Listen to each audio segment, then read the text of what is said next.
to support you and to help you over the hurdles. I mean, we all have people like that in our lives. There are countless people that I will consult with in a variety of things. I mean, I'm in the middle of a potential business decision right now, and I've got 2 different legal teams that I'm talking to, because they both have unique experiences and unique things that they bring to the table, and I need their advice.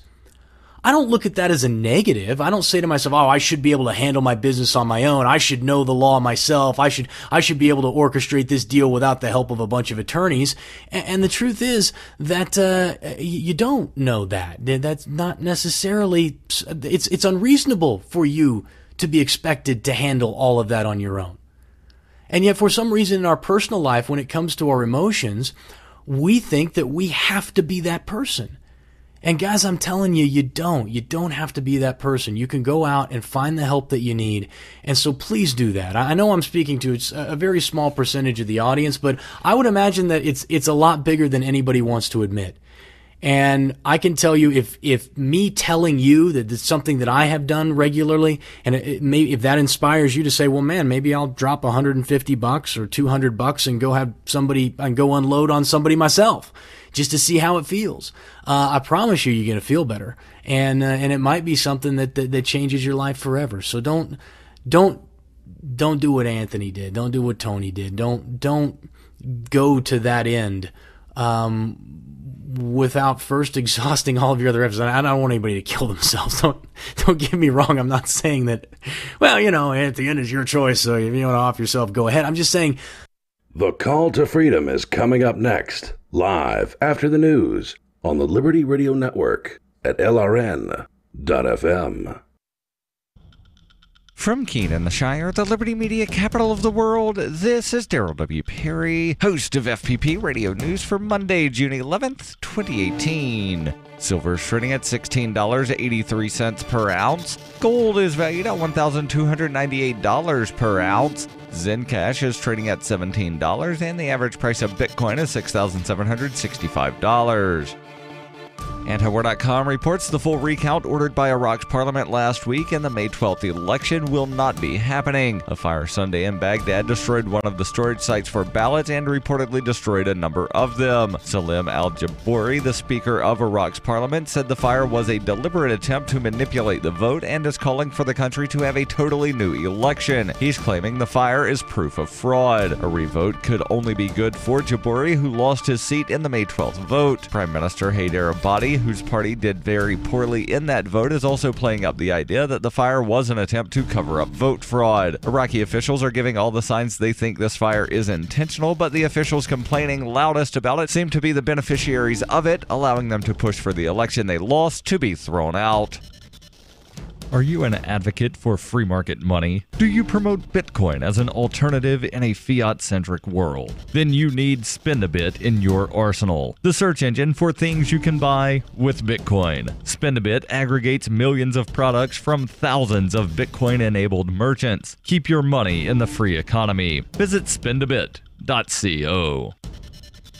UPI reports a federal judge on Saturday halted the deportation of a man who was detained while delivering pizza to a U.S. Army base. Judge Allison J. Nathan of the U.S. District Court for the Southern District of New York stayed the deportation of a 35-year-old Ecuadorian native, Pablo Villavicencia Calderon, until a hearing on July 20th. Nathan also ordered federal officials to file court documents explaining why he should not be granted a temporary preliminary injunction. Calderon, who was detained while delivering pizza to the U.S. Army garrison Fort Hamilton in Brooklyn, will continue to be held at the Hudson County Correctional Facility in New Jersey. Legal Aid Society lawyer Gregory Copeland said, although we are disappointed that Pablo will remain detained, today's stay is a victory for him and his family and also for due process and the fair administration of justice. New York Governor Andrew Cuomo wrote, "There's compelling evidence that Pablo Villavicencia was improperly detained," adding he should be immediately released from ICE custody and an investigation should be launched into the circumstances of his arrest. arrest. Lawyers from the Legal Aid Society of New York filed a petition with the New York field office of ICE on Friday to have him released on humanitarian reasons, as he is the primary provider for his wife and 2 children, all of whom are U.S. citizens. The suit also notes his youngest daughter, 2 years old, has a congenital heart defect. The Legal Aid Society filed another lawsuit claiming Villavicencio was the victim of racial profiling and the detention violated his civil rights. Villavicencio is in the process of applying to become a legal permanent resident. New York Mayor Bill de Blasio posted on Twitter, "Delivering pizza is not a risk to public safety."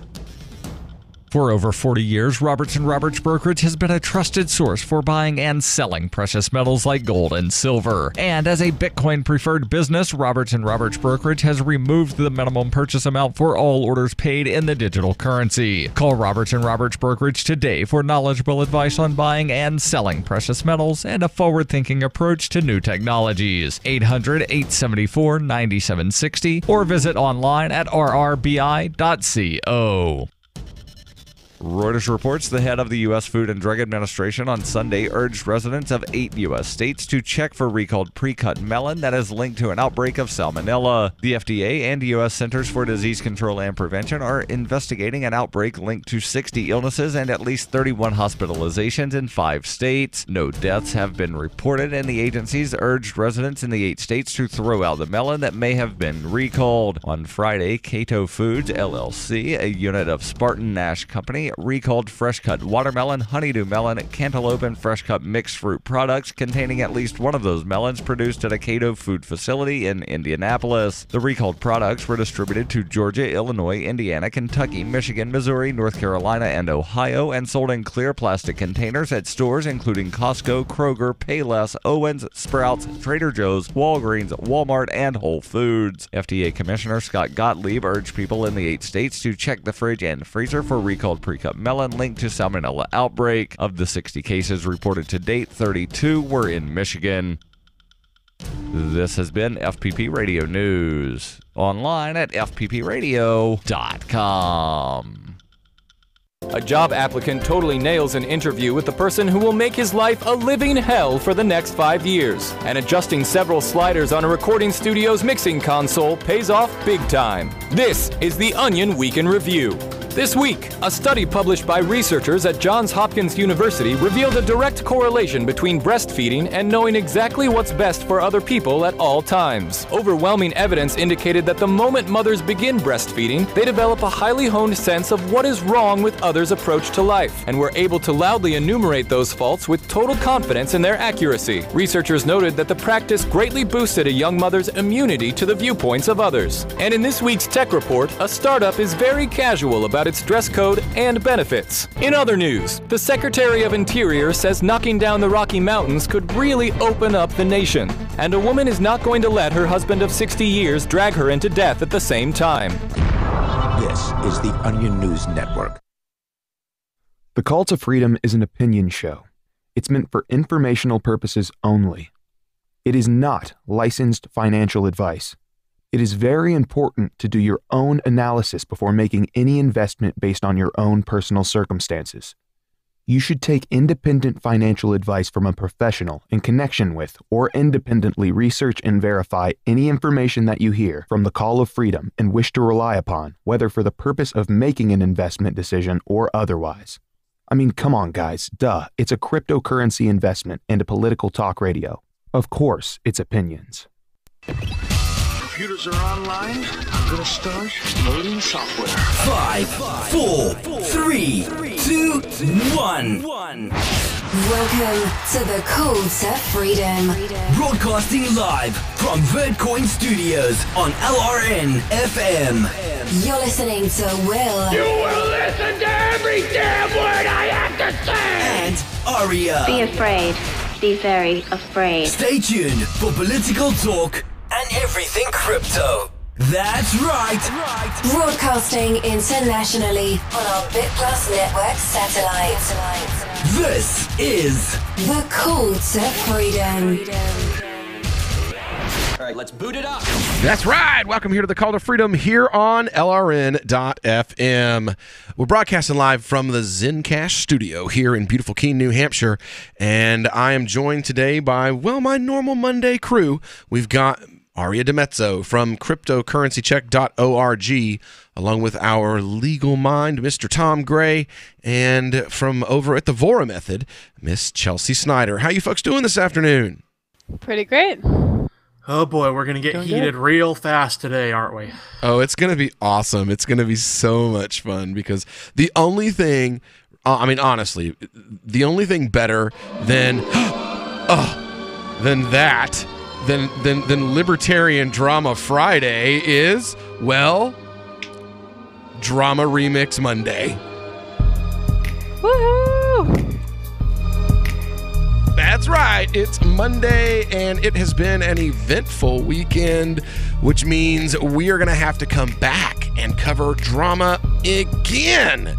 That's right. More drama, the Drama Remix, on a Monday afternoon on your drive home from work.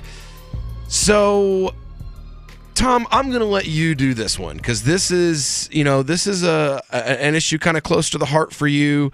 Very. You very recently, just within the last year or so, had your own battles where you were able to, take on the monkey on your back of alcoholism, and kudos to you. You shared that story with our listening audience back when we were still on nights on Sunday before we went to the full primetime show that we have today. And unlike some people, yeah, I didn't share that story in connection with my run for chair of the LNC / attempts to sabotage someone else's run for the LNC. Exactly. So go ahead. You've got this queued up because you're the one who sent it to me. Yeah. So go ahead. Earlier today, I don't know what we would say Matt Kuehnel is in relation to the show. He's been on here before. He's best known our resident communist. Yeah. Literally. I mean, we're not just calling him that. He is a self-identified libertarian socialist, libertarian communist. He calls himself Chairman Meow, with a picture of a cat, with a hammer and sickle.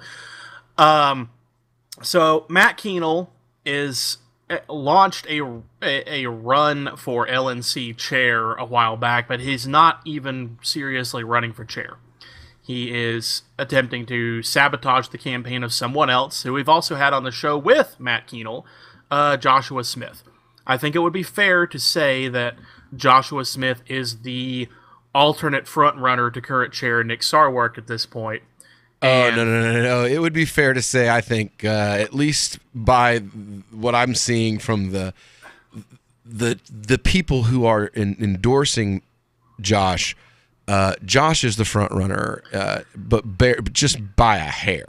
Yeah, and it's the Libertarian Party, so there is a contrarian streak. I would always be cautious of calling anyone but the incumbent the front runner in any sort of race like this, but yeah, I think that's an accurate analysis. Anyway, there's beef there between Matt Kuehnel and Josh Smith.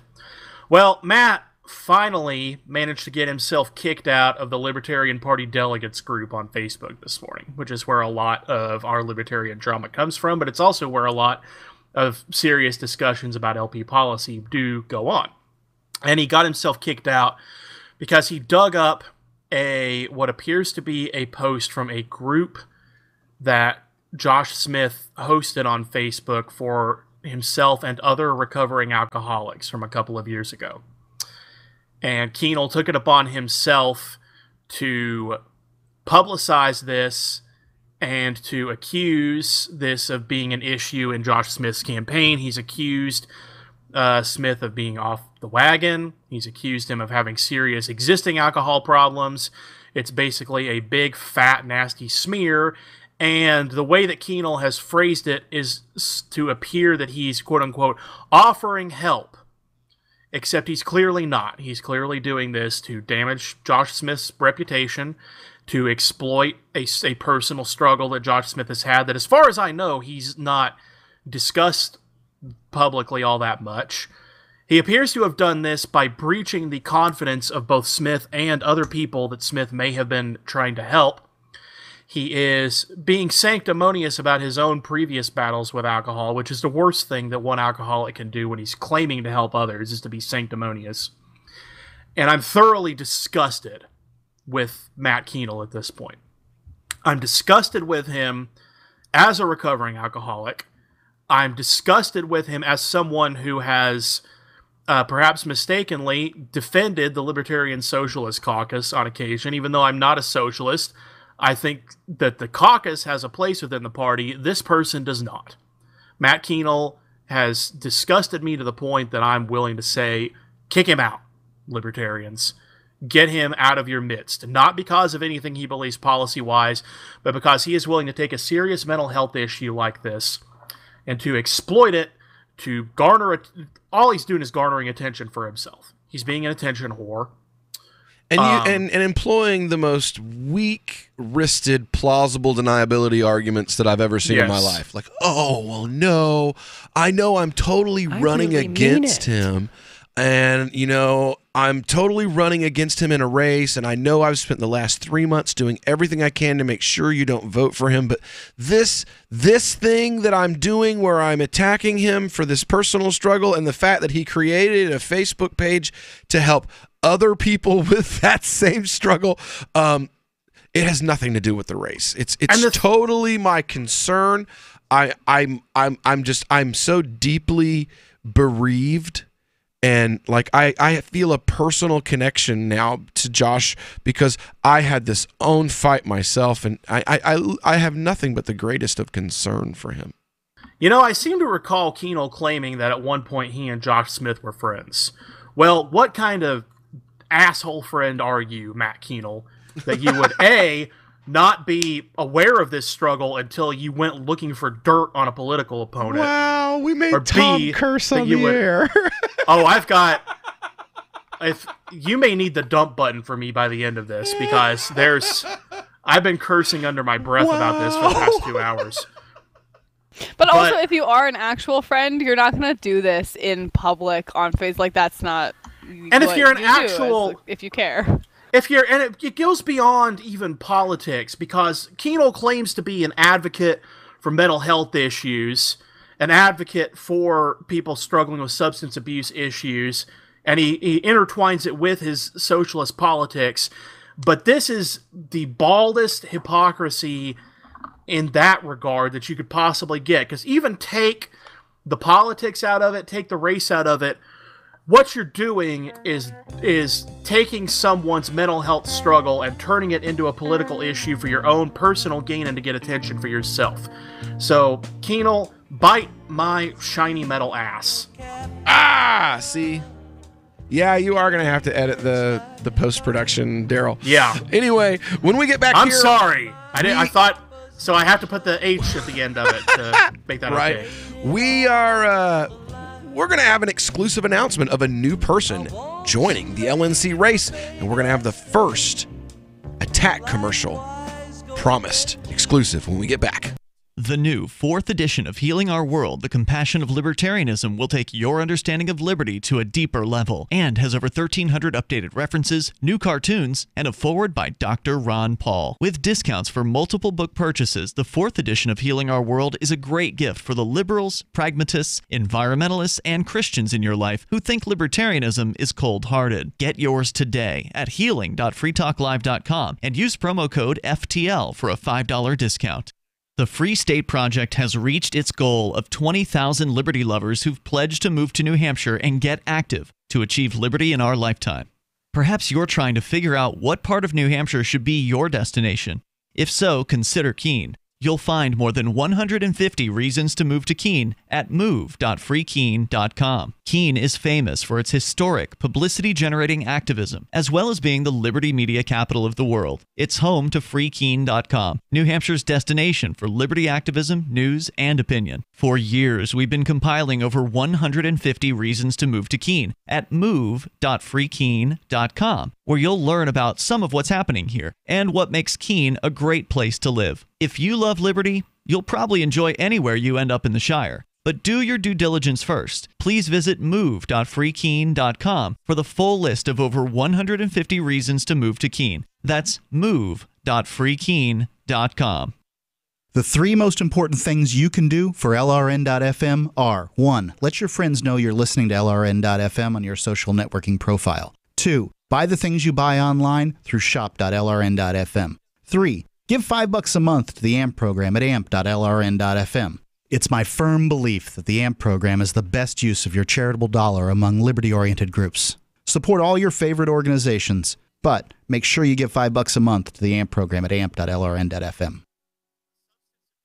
Cell 411 is a free app for Android and iOS that replaces government-controlled 911. Cell 411 allows you to preset a group of friends or private organizations to show up at any emergency. Cell 411 is a nightmare for the state because it proves their so-called services aren't needed. Cell 411 has had thousands of installs, and of course it's covered by the BIPCOT no government license. Cell 411 because your friends won't shoot you when you're in trouble. Without the government, who would build the emergency services? You and Cell 411. Get it today at getcell411.com. Did you know we've taken our LRN.FM telephone listen line to a new level with the LRN.FM audio on demand line? Now you can call 712-770-8447 anytime and listen to LRN.FM's live feed. And you can listen to a bunch of our original shows on demand. Long distance fees may apply. Just dial 712-770-8447 and choose from the menu. 712-770-8447. This is Michael Dean from the Freedom Fiends. I've run websites since 1996 and have used over a dozen web hosts in that time. AgristHosting.com is the only one that hasn't broken my heart. Agrist Hosting's uptime and service is stellar, and their DDoS mitigation is the best I've seen. That's important because if you tell the truth in this world, you'll ruffle feathers. And some people will try dirty tricks to silence your voice. No matter what the haters hit us with, Agrist Hosting keeps our websites online. If you have a mission-critical commercial presence or a world-changing activism site, you cannot tolerate any skullduggery. So go with agristhosting.com. Have a WordPress or blog site, but you're not satisfied with performance or uptime? Or just want raw hosting? Want to pay with Bitcoin? Agrist Hosting specializes in high-performance hosting with personalized service. Go to agristhosting.com and click on the button that says Get Hosted. That's agristhosting.com. You can sign up to receive the latest about the Liberty Radio Network via our email updates at updates.lrn.fm. That's updates.lrn.fm.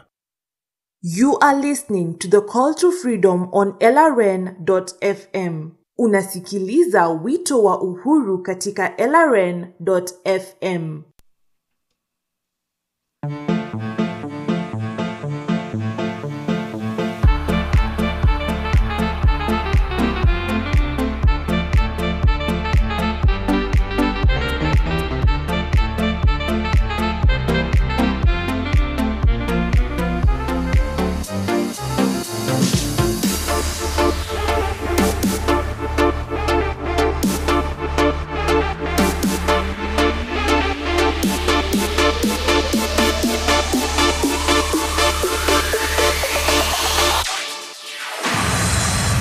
All right, welcome back here to the Call to Freedom here on LRN.FM. We are broadcasting live from our Zencash studio here in beautiful Keene, New Hampshire, and we have been discussing, well, the LNC race. We're doing a little bit of libertarian drama remix right now, and, well, we've got an exclusive announcement for you today. It's very, very cool. Aria DiMezzo, our very own Aria DiMezzo, has decided that she is going to announce that she is also going to seek the position of chair of the Libertarian Party, the National Libertarian Party chair candidacy. And when we heard that here in our side discussion off air, within minutes, I was sent an exclusive commercial from the Matt Cannell for LNC campaign right here for you exclusively on Call to Freedom here on LRN.FM. Enjoy. Did you know Aria DiMezzo used to be a guy? And unbiased, reputable sources have revealed to us that she continues to present herself as a male to her employer. Despite this, Aria DiMezzo thinks she's qualified to be ready to be your chair of the Libertarian Party. At Matt Cannell for LNC chair, we care more about you than that, and will do everything we can to ensure that the party does not fall into the hands of someone still so obviously battling their own inner demons. On the other hand, Matt Cannell is going on 8 years without slipping on a pair of silky, soft pink panties. We feel that we should reach out to Aria and help her instead of making her chair. Please, Aria, you're mentally unstable and clearly in need of help. This statement brought to you by Matt Cannell for LNC Chair. Matt Cannell, I'm only here to help. All right, and there you have it, the new Matt Cannell commercial. Aria, I had no idea. I had absolutely no idea. You have no idea how hard it was for me not to laugh over here. Like I'm so glad I choking could on mute my myself. own tongue. Right? Seriously. I mean, That's- my gosh, how long have you been off the panty wagon? But now that totally has nothing to do with the campaign. He's totally not trying to get you to vote for him or not for Aria. He's only concerned about you. So Matt Cannell for LNC And I 2018. appreciate He's that concern. only concerned for you. Oh my God, that was the best thing we've ever done. We need to do more sketch comedy on this show. Wow. Oh my God. There is one big difference, though. What? Aria's transgender identity is not a mental health issue. So it's Well, it depends on actually who you ask. For real, so- it depends on who you Gender ask. identity disorder is a recognized Oh yeah, mental health issue. it depends on who you ask. With alcoholism, it's clear cut. So I guess what I'm saying is, Well- what Matt Cannell actually did is still significantly worse than our Alcoholism satire. isn't quite as clear cut as you might like to think. It's clear cut to anybody with sense. I mean, Well, I mean, yeah, but in that same Oh sense. my God! While we are transgenderism being a on mental the health issue. air, while we are on the air. Oh my God! Is also accepted What by happened? everyone What's with a going on? PhD. You got to see this, the new meme from Matt Cannell for chair. It's a picture of Joshua Smith with I saw that one. The four luggage. suitcases, He is doubling Good God down. in He's heaven. not done. personal problems, alcohol abuse, avoiding child support, no job. oh look, it's the Derncoat. The Derncoat has jumped on this bandwagon. Yeah, wait, this is the same guy Alicia that Dern. Alicia attacked earlier, right? Oh, she's I can't. She blocked me, so I can't see anything that she says. She says, redemption stories are great. People who struggled and come through to be successful are worthy of respect. But two problems with that narrative. One, he hasn't come through yet. He's still got all those problems unconquered. Two, he lies about them. Oh, my Lord. Oh, And look by at the her way, next comment less than 2 years ago with the screenshot. Tom, what were you up to 2 years ago? Because I know that there was a period of time when you could have taken a picture of me 2 years ago, and I would have been riding around with people trying to find drugs. you could have taken a picture of me on the air last year, and I would have been sloshed off my mind. Right. Oh, see? Every single time. You have clearly not passed the Derncoat's timetable on when you can say And it's not just... that you have it's- defeated that demon. It's not even just the alcohol thing. This photo of Josh has the captions, personal problems, alcohol abuse, avoiding child support, and no job. I'm so glad Did that you see the that- Liberty Hangout sticker down there? I'm so glad that Yeah. Matt didn't have Oh like my a personal vendetta against me when I was running for office, because I have, let's see, 6 years of working in a drag bar. 2 of those years I was selling and addicted to crystal meth. 2 years of alcoholism as well. $12,000 in back due child support, I think. But that was, literally like I had a daughter I didn't know I had. Her mother showed up with her 5 years later, and the courts were like, oh, she was on welfare for 5 years, so here, have some debt. Yeah, of course. And if you take anything out of context, it can sound worse than it is. Here, have some debt. And when they gave me that debt, it was like $28,000 in debt. Now it's like 12. So what's that mean? Oh, well, that means for the last 13 years, I've paid off a ton of debt. Thousands upon thousands of dollars of debt that was just someone else was on welfare, and I have to pay the state back for it. But you still have debt, which means you're obviously an unfit candidate, right? Yes, exactly. So, I mean, there you go. Just exactly done. Yeah. Deal.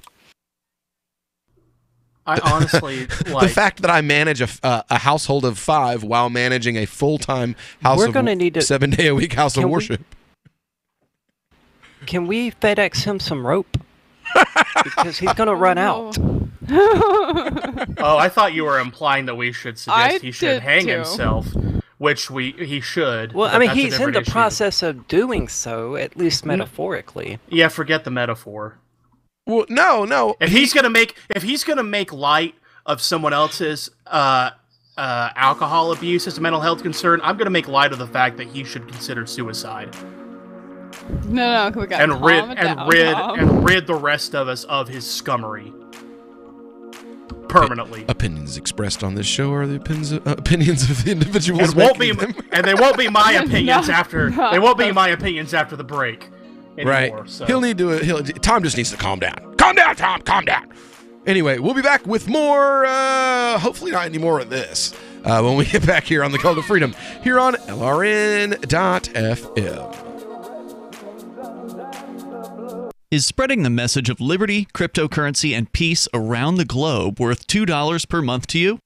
As you may already know, in addition to our internet feed, LRN.FM broadcasts on free-to-air satellite across North and Central America, as well as Sub-Saharan Africa. And we've been available on satellite for free 24/7 since 2010. The LRN.FM free-to-air satellite signal is reaching some of the most oppressive regimes in the world, and there's no doubt our ideas are making an impact. You can learn more about the channel's impact by watching the 3-minute video at fund.lrn.fm. If you'd like to help free minds globally with our ideas of liberty, cryptocurrency, and peace, you can donate as little as $2 per month via fund.lrn.fm. You can help us continue and expand our satellite broadcast to multiple continents. Visit fund.lrn.fm today, and thank you for your help. Don't forget to share the link on social media. That's fund.lrn.fm. We've all heard about blockchain assets like Dogecoin, Ether, and Ripple. Bitcoin isn't the only player in the blockchain game any longer. And for those of us wondering how to get our hands on these digital assets, finally, there's a solution. Shapeshift.io allows you to buy and sell between your digital assets and Bitcoin instantly between your own digital wallets. I've used it with ease. Shapeshift.io. There's no account or email address needed. You send them the crypto you want to sell. They send back the crypto you want to buy. It's that easy. Shapeshift.io.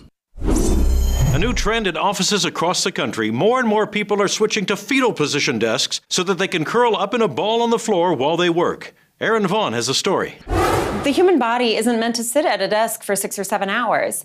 The natural position, especially in the workplace, is to shut down completely, return to a womb-like state, and rock back and forth to soothe yourself. Fetal position desks, which are even popping up in offices like Google and Facebook, come in a variety of shapes and sizes. Some have adjustable heights so you can cower underneath them, while more expensive options include a warm, pulsating blanket for workers to wrap themselves in to feel calm. But many people are making their own. I've rigged this up so I can type comfortably and my arms won't get tired. Plus, it's got speakers so I can listen to a comforting voice saying shh over and over again. I've tried a fetal position desk myself, and I can say it's a great way to get through the f***ing day.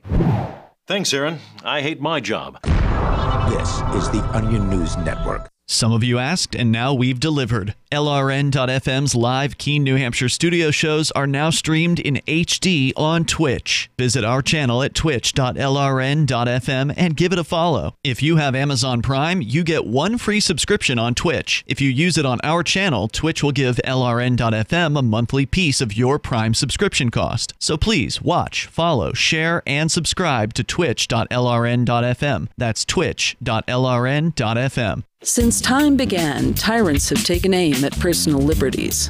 Now there's a movie that aims back. The government has no more right to tell us what to put in our bodies than they have to take our guns or tell us what books we can read. top 6 drug police were eaten by bears while raiding a marijuana farm. On your knees, you dirty hippie! Jesus. On your knees! What's the problem, officer? Today, many cops who enforce pot laws do so only because it provides them with cushy jobs, good benefits, and a chance to push people around. I was an undercover narcotics officer. The drug war is nothing but a farce. The Second Amendment says you gotta keep you and your gat intact. Guns and Weed, The Road to Freedom. A film by Michael W. Dean and Nima Vadadi. DVD available now at gunsandweed.com or on Amazon. That's gunsandweed.com. Makes the perfect gift. Remember, that's gunsandweed.com. What's up next? Visit the Liberty Radio Network program guide to find out at shows.lrn.fm. That's shows.lrn.fm. You are listening to the Call to Freedom live on LRN.FM. تستمعون إلى نداء للحرية مباشرة على LRN.FM.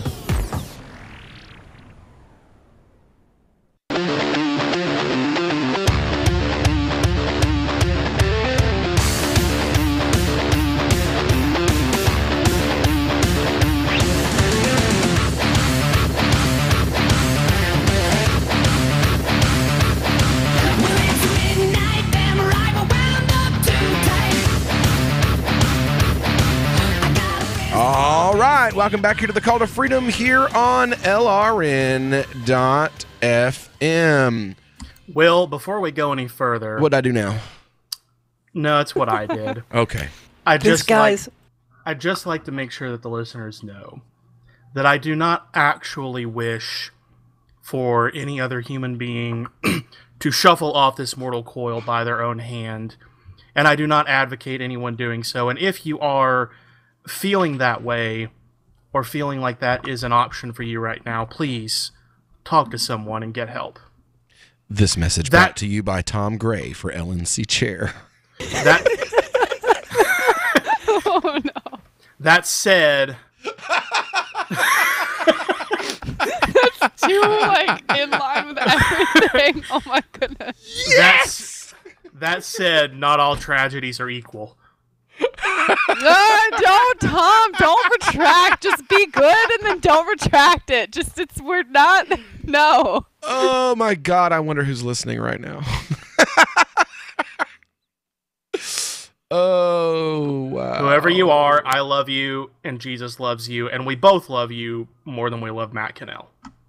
But, as I've been looking through Matt Keenel's Facebook page for his LNC chair race, I'm stunned by just how much. I mean, we don't even need to go to dramatarians or anything like that anymore. Like, his page is just going to be a nonstop source of drama. It's really quite He's impressive. Like the new Arvin. He's the new Arvin Vora. How proud he is of it. He's the new Arvin Vora. I can't believe I'm saying this, but how dare you say something so horrible about Arvin? Seriously, how dare you? Well, no, because Arvin used to be like the source for libertarian drama. Like, if you wanted to know what people were pissed off about today, just go to Arvin's Facebook page. Yeah, and but at least down. Arvin's drama was about defending actual libertarian principles, not being a dick to other people. But see, that's what it's funny though. Is he's the new Arvin, and he's a libsoak. So his version of being Arvin is to just be a douchebag. Whereas at least Arvin was like, hey, I'm going to shock you because you need to think about our principles and the fact that they're being ignored.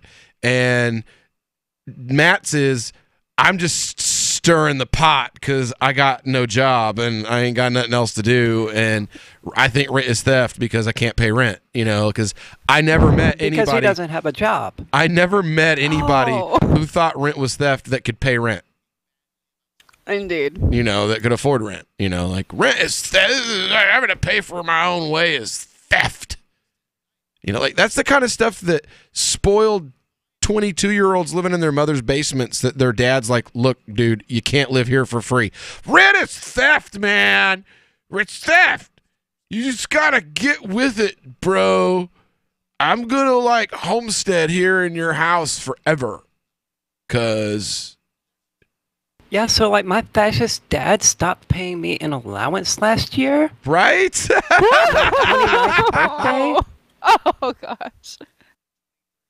All right, well, I will let Arvin know that he needs to step it up a notch because the abyss is calling. Isn't that like the opening scene from a Cheech and Chong movie where like the dad cuts Tommy Chong off? He's like 35 years old. His dad's like, "You're not getting any more money. Get the hell out of my house." He's like, "Fascist man." I thought it was the opening. It's the evil white cis patriarchy not giving me an allowance. I mean, they're But sometimes you fascists. wake up with a big white Richard in your mouth, you know? I mean, what can you do? Wow, we even have to censor that now? Yeesh. And I thought I could get away with saying a-hole.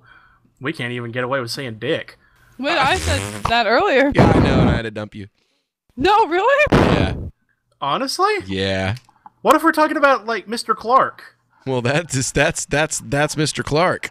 Well, maybe we just need to use it as a euphemism. That's why I say Big Fat Richard, because everybody knows what I mean when I say that. Why can't we say Dick Clark? All right. I forgot about that one. Right? You can kiss my Dick Clark.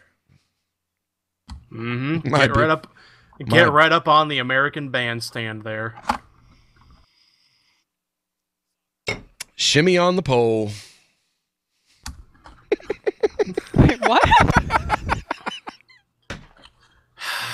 Oh, yeah. Let's see how far we can push that before they actually go, hey. No, we're already off the air in Texas. I love that Texas is your like go-to, state for comparison. Well, Texas, because we're on the air in rural Texas. We're on a Baptist network in Texas. That's why I always reference Texas. Yeah. Because when you go and look through their lineup, it's like, the Mega Jesus Hoedown Hour and, Flights of Fancy with Jesus. And, wait, why and are the we Call to actually Freedom. on there then? That's really strange. Call to Freedom. Call to Freedom and Free Talk Live. And then the show with the Muslim and the she-male and Tom. Wow. And the homeschool teacher.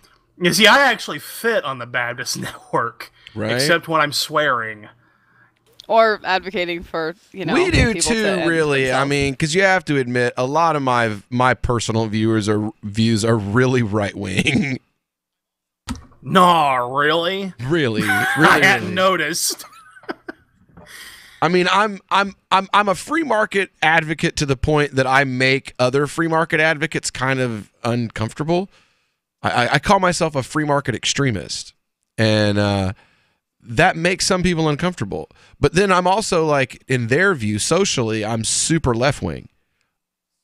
But to the lefties, Because I'm you super like people. right wing. Like if you asked like the Sarsauers and the Obidalas and the Joy Behars and like the left wing talk monkeys, then they would tell you like, oh well, his social views are super right wing because I don't believe in white privilege because Appalachia is a place and coal miners exist and Lenore City exists, like places, Telco Plains exists, and because those places exist, you can't just be like, oh well, they're not a part of my equation. Because even people like Sherman Jackson, he's a big part of bringing the whole like critical race theory into the Muslim community.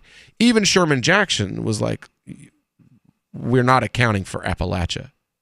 We're not accounting for like these areas, these rural areas where like black people don't live there. There just aren't any, like there's no white privilege because everyone is white. It becomes your name, like, are you an Underwood or are you a Coley? Like, I understand privilege because I'm a Coley and I'm from the right bunch of Coleys. You know what I mean, Tom. You're from East Tennessee. Mm-hmm. You know what the family, but that's social capital that my family has built on one side and has destroyed on the other. On one side of my family, they're known for... It's not a matter of race, it's a matter of class. Yeah. I mean, there is a middle and upper we were the poor people. Lower upper class privilege. We were the poor brother. There were two brothers that came out of the hills that were Coleys. There was the rich brother and there was the poor one. And my family, we were the sharecroppers.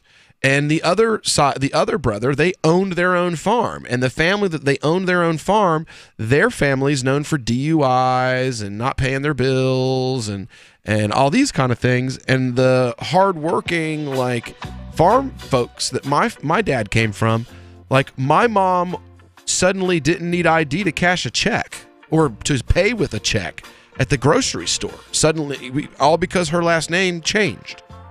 Oh, you're Paul Coley's sister-in-law? Oh, we don't need ID from you, honey. It's okay.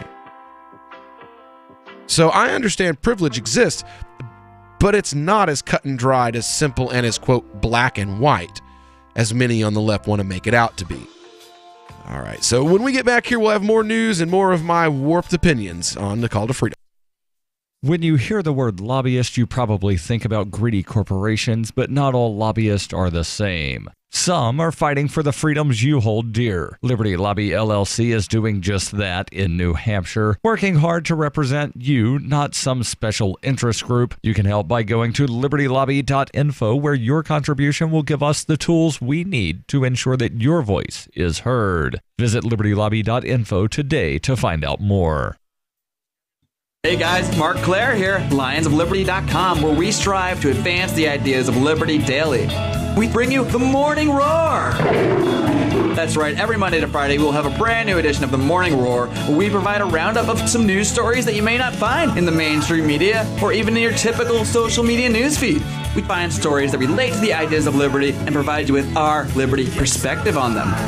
Every Monday, we have our longest-running feature, Mondays with Murray, named after the great libertarian Murray Rothbard, where we'll examine an article or an excerpt from his works and help convey his view, along with our little spin as well. We wrap it all up every Friday with Felony Friday, where our own John Odermatt goes out and takes a look at some sort of felony. There's felonies committed every day, you know, whether it's a felony committed by the police, a politician, or even an average citizen. You can find all of this and so much more over at lionsofliberty.com. Advancing the ideas of liberty daily. Did you know you can listen to LRN.FM via our free-to-air satellite channels? We have channels over nearly all of North America and much of Africa. All you need is an affordable receiver and a dish as small as 30 inches. There are no monthly fees. Learn more at sat.lrn.fm. Plus, if you are a broadcaster or want to be one, this is a good delivery method for our content. See our coverage maps and get details at sat.lrn.fm. That's sat.lrn.fm. sat.lrn.fm. Hi, this is Mark Edge of Free Talk Live. Michael W. Dean's book, User's Manual for the Human Experience, changed my life. In a culture that attempts to turn you into a compliant victim, this book gives you implementable steps on everything from how to be aware of your environment, walking down the street, to business, to how to handle a toxic person in your life. If you're a human, you need to read this book at least once. Go to Amazon and get the Kindle version, or paperback, or an audiobook of A User's Manual for the Human Experience. Here's a chance to do a little activism while you're cruising Facebook, Twitter, or Google+.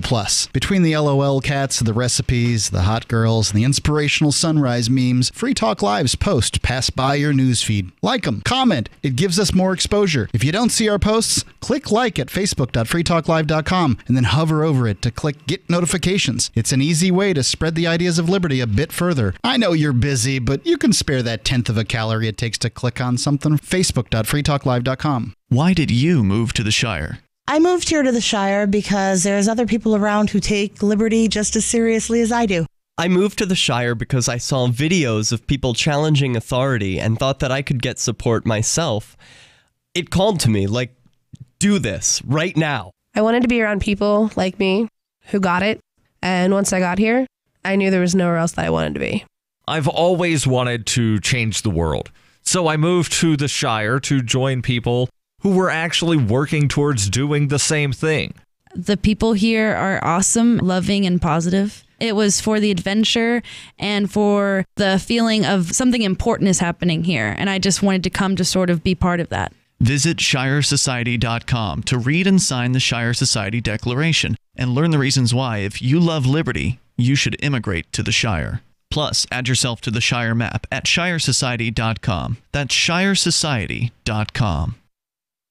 If you enjoy LRN.FM, please contribute to your favorite shows via their websites and become an amplifier at amp.lrn.fm. That's amp.lrn.fm. This is Angel Clark, and you're listening to The Call to Freedom on LRN.fm.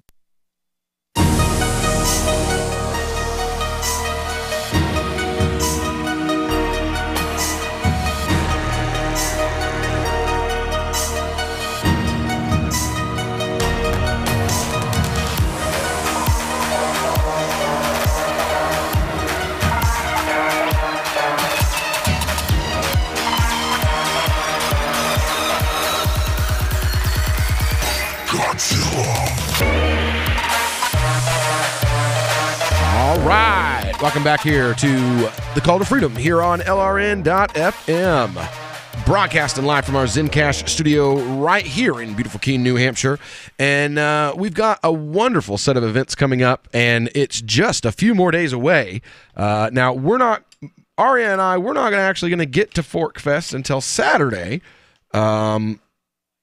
So we'll still be doing the show live from right here in the Zencash studio, but you will be able to see Mark and Daryl and Ian and Chris and Bob. I mean, just so many other Liberty folks will be there. We're not going to get there until right around time for the wedding. There's a big Liberty wedding that's happening at Fork Fest this year, so you should come out. You should join Liberty-minded voluntarists, anarchists, activists, and libertarians of all stripe this summer from June 14th through the 18th for Fork Fest 2018 at Rogers Campground in the beautiful White Mountains of New Hampshire. Now, you don't need tickets. What wedding? Oh, yeah, who's getting married? Jay and Shona. You remember the table, the massage table that was across from me, Aria? She had like oils and had a massage table set up. Not. Oh, okay. The lady that runs that vending stall and the guy who did the brick for the masjid, Jay Noon, they are getting married, and their wedding is on, I believe, Saturday. It's in the pavilion. They're at Rogers. Cool. I will make sure to skip that. We'll probably both still be setting all of the stuff up by that point. I'm worried. There we go. Perfect excuse. Thank you. Worried that we're not going to be able to get this. Remember the white thing I had last year? I will never forget that thing. Yeah. Wait, what is a white thing? It's this huge wedding tent that I bought that it wasn't. The thing they sent me was the wrong size for the frame. Yeah, like everything oh my gosh. Was about half a centimeter too small. Yeah. In every direction. Yeah, it was awful. I'm just going to bring 2 extra large things of duct tape with me. And then I'm going to get another one of those. Go super redneck on this one. You know the green tent I've got, right? I think I'm going to get another one of those because they're selling them here. I can pick it up for $200 at this Ocean Liner salvage or something, and they'll give me $100 gift card, and I can use that $100 gift card to replace the flimsy blue ones that, remember the ones that got blown away and twisted and turned and thrown away last year? I can use the gift card to replace those without actually having to spend any of the show's money. So look at the free money back. But anyway, you should come out. You should join us. It's going to be a really great time. If you go to porkfest.party right now, you can join the forum, and there you can see where people, because like I said, it's completely decentralized. People are organizing speeches, dances. I'm thinking maybe we're going to put together some argumental on Saturday or Sunday. In the Alt Expo tent, which is going to be sponsored by Bitcoin.com and Free Talk Live. But Argumental is it's a game, like a game show kind of game, that's devoted to arguing and debating. And I thought, what better show? What better kind of a game for libertarians? What could libertarians possibly like more than that? For real, yeah. The idea is you're supposed to debate the most ridiculous ideas, like, should old people be allowed to have sex?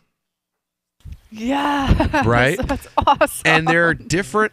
Clearly they should. Right. There are different games inside of it. So there'll be one where you have you have 2 teams of 2 people, and one person argues for the idea and one person argues against the idea. Pretty straightforward, right? Then the next one is called flip-flop, where you pick the other 2 people and you take an idea for one of them and he has to argue for it. And then when the bell rings, he has to instantly start arguing against it. And when the bell rings, he has to argue for it. And you literally, like, mid-word, mid-thought, the bell rings, and you have to turn the word that you're saying into why it's the opposite of what you were just about to say. That sounds like so much fun. I figure it's going to be great, especially if we can get some popular, well-known libertarian names to actually get up and do it. To see, like, Roger Paxton argue on why socialism is great would see be anyone hilarious. Yeah. And that's, I mean, we're literally like, of course, if I'm organizing it, that's gonna be one of the questions is like Roger Paxton has to argue why socialism is awesome, and like somebody from Alt Expo, like a mutualist, one of Matt Keenel's friends, has to argue why socialism is awful. Yes. Oh my gosh. Just bring in Matt Keenel himself. Just bring him in. Let's do it. Let's do it. No. Matt Keenel has to explain why Josh Smith is the best candidate for LNC chair. Right. But, and that's kind of the whole gist of the show, is that you have to, there's like 4 or 5 different games that are within the whole concept. But it's all about arguing in favor. And then the audience, the people that are watching, vote on, red team, blue team, who was the best, who was able to do the best job.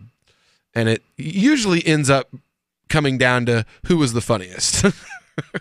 Who did you laugh at the most when this was going on? They're the winner. Figures. So, but that's what's going on with Fork Fest. There's tons of different things. There's a wedding. Like I said, there's a wedding. There are vendors. There are impromptu speeches. There's a tent that's been sponsored so that you can have an area that's covered to do dance parties, to do meetups, to do speeches, to do panels. It's going to be a lot of fun. So come out, forkfest.party. Again, it's at Rogers Campground. You don't need to buy tickets or anything like that in Lancaster, New Hampshire.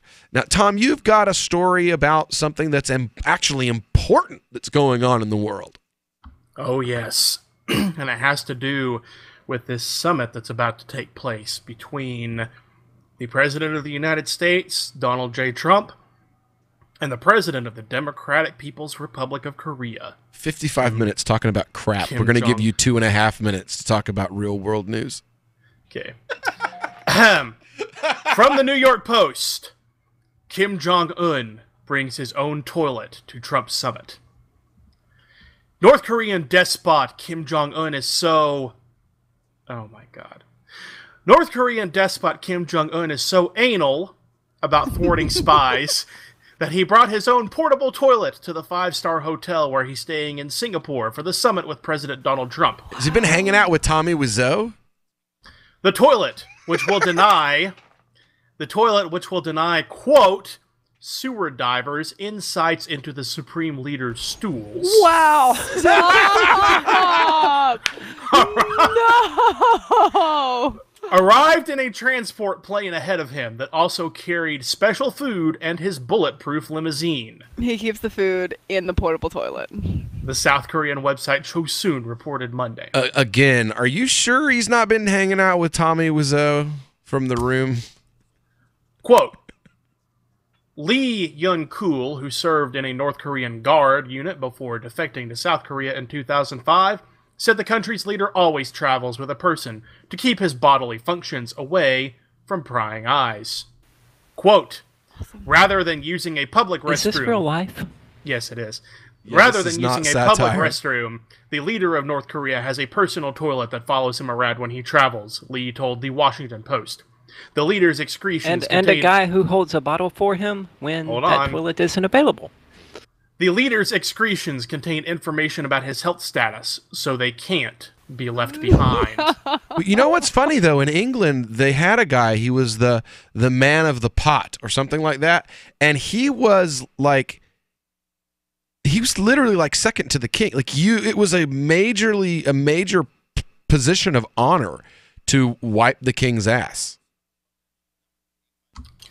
That's been a thing in yes, but that was the Middle Ages. Are you gonna? You're gonna have to mute yourself there. 600 years ago. Yeah, but I mean, it's North Korea, so it's the same. It's communist. Yeah, it's a communist country. It's the same. All right, when we get back, it will be time for our crypto. So the protection of life, liberty, and property is what the Free State Project is all about. But it's an effort to move 20,000 people who understand. It's about demonstrating to the entire country that, yeah, we can have a free market, a truly free market. Making it just a freer, great place to live. It's the world's largest voluntarist libertarian community, and it's only getting bigger. That's amazing, to be able to move to a place where other people passionately believe in being free and independent. What the Free State Project is managing to do, though, is to put their money where their mouth is.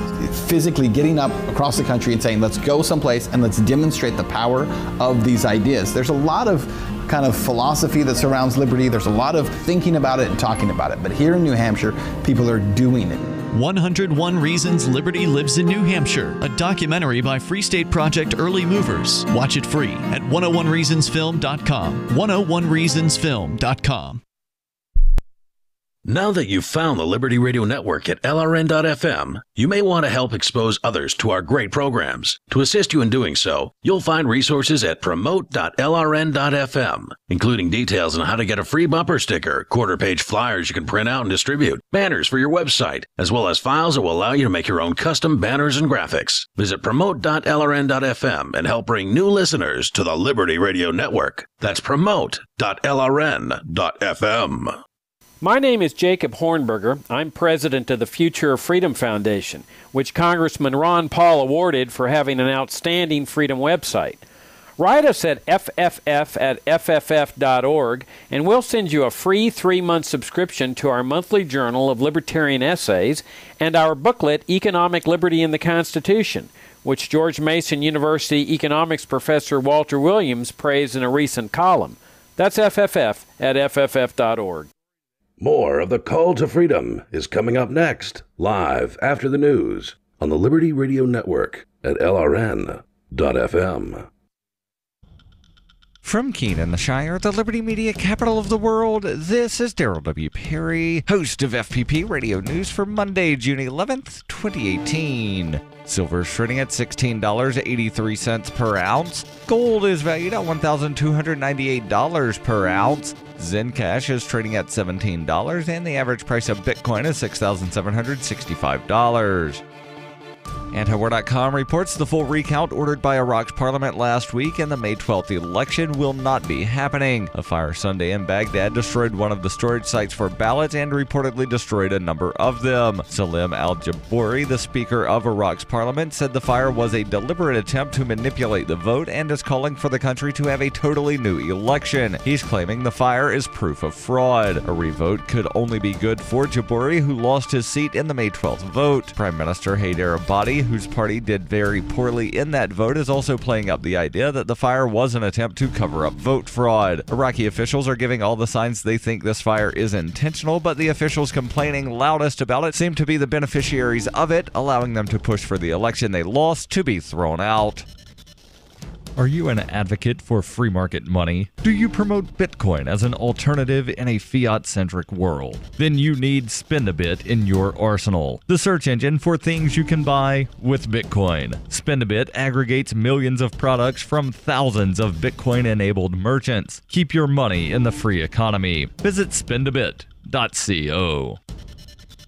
UPI reports a federal judge on Saturday halted the deportation of a man who was detained while delivering pizza to a U.S. Army base. Judge Allison J. Nathan of the U.S. District Court for the Southern District of New York stayed the deportation of a 35-year-old Ecuadorian native, Pablo Villavicencia Calderon, until a hearing on July 20th. Nathan also ordered federal officials to file court documents explaining why he should not be granted a temporary preliminary injunction. Calderon, who was detained while delivering pizza to the U.S. Army garrison Fort Hamilton in Brooklyn, will continue to be held at the Hudson County Correctional Facility in New Jersey. Legal Aid Society lawyer Gregory Copeland said, "Although we are disappointed that Pablo will remain detained, today's stay is a victory for him and his family and also for due process and the fair administration of justice." New York Governor Andrew Cuomo wrote, "There's compelling evidence that Pablo Villavicencia was improperly detained," adding he should be immediately released from ICE custody and an investigation should be launched into the circumstances of his arrest. Lawyers from the Legal Aid Society of New York filed a petition with the New York field office of ICE on Friday to have him released on humanitarian reasons, as he is the primary provider for his wife and 2 children, all of whom are U.S. citizens. The suit also notes his youngest daughter, 2 years old, has a congenital heart defect. The Legal Aid Society filed another lawsuit claiming Villavicencia was the victim of racial profiling and the detention violated his civil rights. Villavicencia is in the process of applying to become a legal permanent resident. New York Mayor Bill de Blasio posted on Twitter, "Delivering pizza is not a risk to public safety." For over 40 years, Roberts & Roberts Brokerage has been a trusted source for buying and selling precious metals like gold and silver. And as a Bitcoin-preferred business, Roberts & Roberts Brokerage has removed the minimum purchase amount for all orders paid in the digital currency. Call Roberts & Roberts Brokerage today for knowledgeable advice on buying and selling precious metals and a forward-thinking approach to new technologies. 800-874-9760 or visit online at rrbi.co. Reuters reports the head of the U.S. Food and Drug Administration on Sunday urged residents of 8 U.S. states to check for recalled pre-cut melon that is linked to an outbreak of salmonella. The FDA and U.S. Centers for Disease Control and Prevention are investigating an outbreak linked to 60 illnesses and at least 31 hospitalizations in 5 states. No deaths have been reported, and the agencies urged residents in the 8 states to throw out the melon that may have been recalled. On Friday, Cato Foods, LLC, a unit of Spartan Nash Company, recalled fresh-cut watermelon, honeydew melon, cantaloupe, and fresh-cut mixed fruit products containing at least one of those melons produced at a Cato food facility in Indianapolis. The recalled products were distributed to Georgia, Illinois, Indiana, Kentucky, Michigan, Missouri, North Carolina, and Ohio, and sold in clear plastic containers at stores including Costco, Kroger, Payless, Owens, Sprouts, Trader Joe's, Walgreens, Walmart, and Whole Foods. FDA Commissioner Scott Gottlieb urged people in the 8 states to check the fridge and freezer for recalled pre-cut melon linked to salmonella outbreak. Of the 60 cases reported to date, 32 were in Michigan. This has been FPP Radio News. Online at fppradio.com. According to a groundbreaking study on anxiety disorders published this week in the New England Journal of Medicine, researchers have discovered that feelings of anxiety can be completely resolved as long as people think about them real hard. After studying subjects with mild to chronic anxiety disorders, we found that the best way to overcome mental stress is to isolate the root of the anxiety, analyze it from every possible angle, and then think about it nonstop until it completely disappears. Researchers worked with numerous subjects in the middle of high-stress scenarios and said the key to overcoming anxiety is to start by focusing on a minor problem, list everything that can go wrong in the worst-case scenario, and then repeat that list in your head 200 times. After anywhere between 3 to 6 hours of perpetually torturing yourself over things outside of your control, all feelings of anxiety will completely disappear, and you can finally enjoy the remainder of your day. This is the Onion News Network. The Call to Freedom is an opinion show. It's meant for informational purposes only. It is not licensed financial advice. It is very important to do your own analysis before making any investment based on your own personal circumstances. You should take independent financial advice from a professional in connection with or independently research and verify any information that you hear from the Call of Freedom and wish to rely upon, whether for the purpose of making an investment decision or otherwise. I mean, come on, guys. Duh. It's a cryptocurrency investment and a political talk radio. Of course, it's opinions. Hold. Hold. Hold.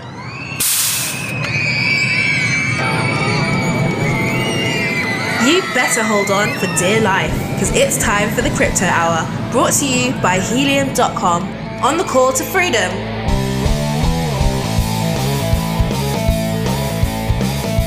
All right, that's right. It's time here for the Call to Freedom's Crypto Hour here on LRN.FM. We are broadcasting live from our Zencash studio, and it is another beautiful day here in the Shire. Now, the lead story, I guess, I mean, I'm not really seeing much talk about it on the crypto pages, but I would assume it's the lead story, being as it's national news, international financial news, as a matter of fact. Billions of dollars in cryptocurrency wealth wiped out after a recent hack. We've got from Hong Kong, this coming from well-known fake news outlet CNN. By the way, we're joined now in studio by a member of the Free Talk Live crew. We've got Melanie here, our favorite anarcho-tax preparer, right? You're a tax... yeah. You do paperwork. Yeah, You're basically. a paper shuffler, yeah. I help people not get robbed as badly. I do theft reduction services. Theft reduction services. I love that. We're going to have to get you t-shirts made. Please contact Melanie and her tax theft reduction service. That's awesome. That's what you should put it in the yellow pages, yo. Like tax theft reduction services. I have like my anarchist right next to HR advertising Block. and then my normie advertising. No. You should do it like that and put it right next to H&R Block. Get like one of those 4-inch by 4-inch block. Well, nobody does phone books anymore. Yeah, anyway, true. It's like a waste of money. What do you do then if you don't do phone books anymore? Just well, I know a bunch of people who are on the radio, so that helps. Yeah, that does help. That does help. Right. That and really most of my business either comes from the radio or Facebook of all places. Yes. Like I've paid for ads other places, but Facebook for free. Yep. Well, we are in the middle of our crypto hour, and as I said, we're now joined in studio by Melanie and her tax theft reduction service, and we're about to get into this story. It's a cyber heist at a little-known virtual currency exchange, and it wiped out billions of dollars off the value of Bitcoin and other digital currencies. I don't know how it did that. It sounds more like they stole that much. Yeah. Because you can't really. They don't have like News, deflation and inflation in crypto, actually. So. CNN news so good they don't even know proper grammar. The price of Bitcoin slumped more than 7% after South Korea's CoinRail announced that it had been targeted by cyber thieves. In a statement Monday, the exchange said that it had suffered a security breach in which hackers stole about 30% of its coins. CoinRail said it had temporarily suspended trading in digital currencies and was fully cooperating with investigators to try to track down the missing funds. The exchange did not disclose the value of the tokens stolen, and the theft was of less well-known currencies rather than Bitcoin itself. South Korea has emerged as a hotbed of trading in virtual currencies over the last year, and CoinRail is one of the less well-known trading platforms. I've never heard of them. You ever heard of them, Aria? Sorry, CoinRail. No, I have not. Yeah, me neither. No, I knew who you were referring to because I read the article. Yeah, it was gonna be preparation. Right. But no, I've never heard of them. Then they go on, well, what is Bitcoin? Still, the news sent shockwaves through virtual currency markets, as well as Bitcoin. Prices for other commonly traded digital currencies like Ethereum also plunged. Nearly $30 billion in cryptocurrency wealth was wiped in about 7 hours of trading, according to data provider CoinMarketCap.com. Bitcoin was trading at around $67.50 in early afternoon trading in Asia. That's near its lowest in about 2 months and around half the price of what it started the year at. Investors have been increasingly worried about cybersecurity issues, says Adrian Lai, founding partner at Hong Kong-based investment firm Oracle Partners. At this stage, obviously, the standard is not high enough. CoinRail isn't the only virtual currency exchange to fall victim to a cyber heist in recent months. In January, Japan's CoinCheck said hackers stole $530 million worth of virtual currency from its users in what ranks as the biggest theft on record. That prompted Japanese authorities to set up scrutiny of exchanges and ban the use of privacy coins. That's not actually mentioned here, but that's another thing that came about because of that. It was an NEM heist. They took the $530 million worth of NEM coins, which aren't even a privacy coin, but for some reason they decided to target privacy coins as a result of it. Lai says that the CoinRail hack intensified an already negative mood in cryptocurrency markets. The Wall Street Journal reported Friday that U.S. investigators were demanding several Bitcoin exchanges hand over trading data as a probe into potential manipulation of futures markets. So, Jay Kwan contributed. So I think somebody just dared somebody else as to how many false equivocations they could put in one article. Right. Because exchanges are not the same thing as Bitcoin, and the price going down is not the same thing as a hack, and manipulating futures market is not the same thing as anything else. No. So it was just somebody who's like, I just really want to write about Bitcoin, even though I don't even know what cryptocurrency is. Right. There was a hack today, and I want to say a bunch of bad things about Bitcoin, so I'm going to mention the hack. Like an AI might have wrote this. Throw a bunch of other stuff. Right? Yeah, right? Tom, you're our legal mind. What do you think of this? Yeah, but the drama is thick over here, man. For real, yo. I've been a little bit. Tom, is someone wrong on the internet? I'm giving him a chance to verify whether he is or not. Tom's like, I don't care. So I don't get paid enough to pay attention to this show. Well, I'm paying attention to something we did the first hour. It's you and Melanie had this pretty well on lockdown. But what's really the question? I mean, it's theft. It's illegal. There's my legal opinion. Yes, theft is bad. Theft is illegal unless you're the state. That's pretty well established. About the article itself, like, I want to know, because she's saying it sounds like AI wrote this. I mean, I don't think AI wrote it, but somebody who doesn't have a clue what they're talking about wrote it. I don't know. Tom could have I think Tom could have written better. I could have written a lot better than this. Well, yeah. That much I can say that, and I haven't even read the article or listened to you read it, but I certainly could have written better. That's called a Hollywood. So Tom is in here today. That's called a Hollywood compliment, by the way. Yeah, it is. It's completely off the wall, is what it is. I'm hoping we can find a better source about this because it's a big story that's being poorly covered. What else would you expect? Why did they even mention Bitcoin?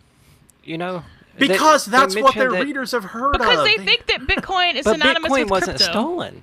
I mean, it's CNN. It's like, related. What is Bitcoin? How is that related? I mean, the average CNN reader is just trying to relate it to their small little universe. 6,000 children died today in Syria. Here's what it means for you suburban white moms. Right. I mean, and at the end, it's like, you shouldn't buy Bitcoin because these other hackers stole this other money. From in another country. Exchange because this exchange got hacked into. This little exchange that no one had ever heard of before got hacked. No, perish the thought. Really? So no one didn't have good security. Color me totally shocked.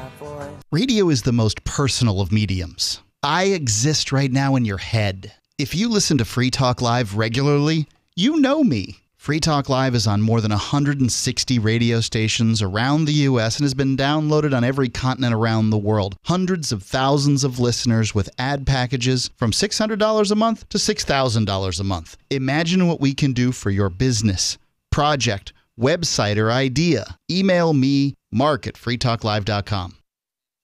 If you're looking for work, there's a piece of paper more important than your resume. It's the cover letter attached if you're snail mailing, or the email to which you attach your resume. Make it 4 short paragraphs. Paragraph 1, say that you're applying for work. The person you're sending to gets a ton of mail about all sorts of things.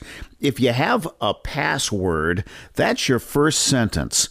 Tom Nelson tells me you and I should meet. Paragraph 2, what you do and how that relates to the opening. Be as specific as possible.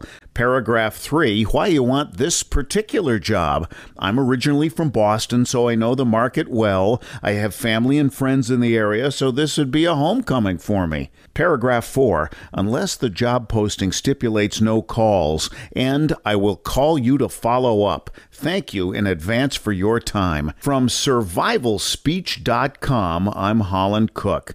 LRN.FM is proud to announce our official listening apps for Android and iOS devices. Now you can easily tune into our streams anywhere, anytime on your smartphone or tablet. Just visit apps.lrn.fm or search for LRN.FM in the Android or Apple app stores. Please download, rate us 5 stars, then share the link on your social media and let your friends and family know how you're listening to LRN.FM. Download it now, free at apps.lrn.fm. This Your Family Today tip is brought to you by Nestle Pure Life Water, helping you drink better and live better by providing a zero-calorie alternative to sugary drinks. Visit us at nestle-purelife.us. When kids are playing, they often don't want to stop to keep hydrated, so send them out with a bottle of water and encourage them to take frequent drink breaks, or call them inside for a quick sip. For more tips like these, visit us at parenthood.com/yourfamilytoday. There are lots of ways to listen to Free Talk Live. Our podcast has been around since podcasts began, and now the FTL feed is loaded with content besides our full show archives. Did you know that we make it easy for you to customize your podcast subscriptions? We have different feeds, one that includes only our full shows, one with just the Daily Digest, and one with just the Edgington Post. You decide what you listen to. It's quick and easy to customize your feeds at feeds.freetalklive.com. That's feeds.freetalklive.com. Free Talk Live is everything that you've spoken of about the government tonight has been in a negative connotation. What is there to like about the federal government? Tell me what's great about the United States federal government. Protection. They protect us. They've got a military that's 9 times the next closest military. That's a protection I'm forced to pay for. The terrorists will tell you the reason why they're engaging in terrorist activities, if they are inside the United States, is because of what the U.S. government's military is doing. They're putting us in greater danger through their actions, sir. When is the last time that you've watched someone else stab someone blatantly or blown themselves up? That has nothing to do with the federal government. An armed populace is what keeps a particular area safe, not soldiers. Yeah, right. Soldiers are all over the place in Venezuela. Yeah. Free Talk Live, 7 nights a week from 7 to 10 Eastern, live on the Liberty Radio Network at LRN.FM. Join the LRN.FM Discord for live chat 24/7 at discord.lrn.fm. That's discord.lrn.fm. You are listening to the Crypto Hour, brought to you by Helium.com, on the call to freedom on LRN.FM. أنتم تستمعون إلى The Crypto Hour، يقدم إليكم برعاية Helium.com على برنامج نداء للحرية على LRN.FM.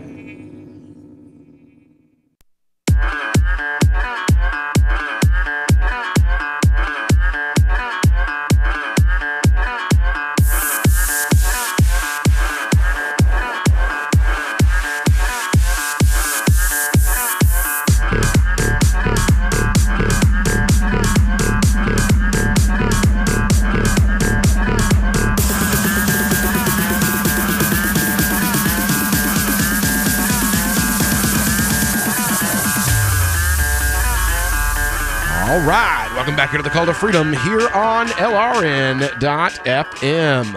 It is the Crypto Hour here, brought to you by our friends over at Helium.com. Are you new to the crypto industry? Do you want to get bought in, but you don't want to spend your whole day reading white papers and candle graphs? Hell, you may not even know what those things are.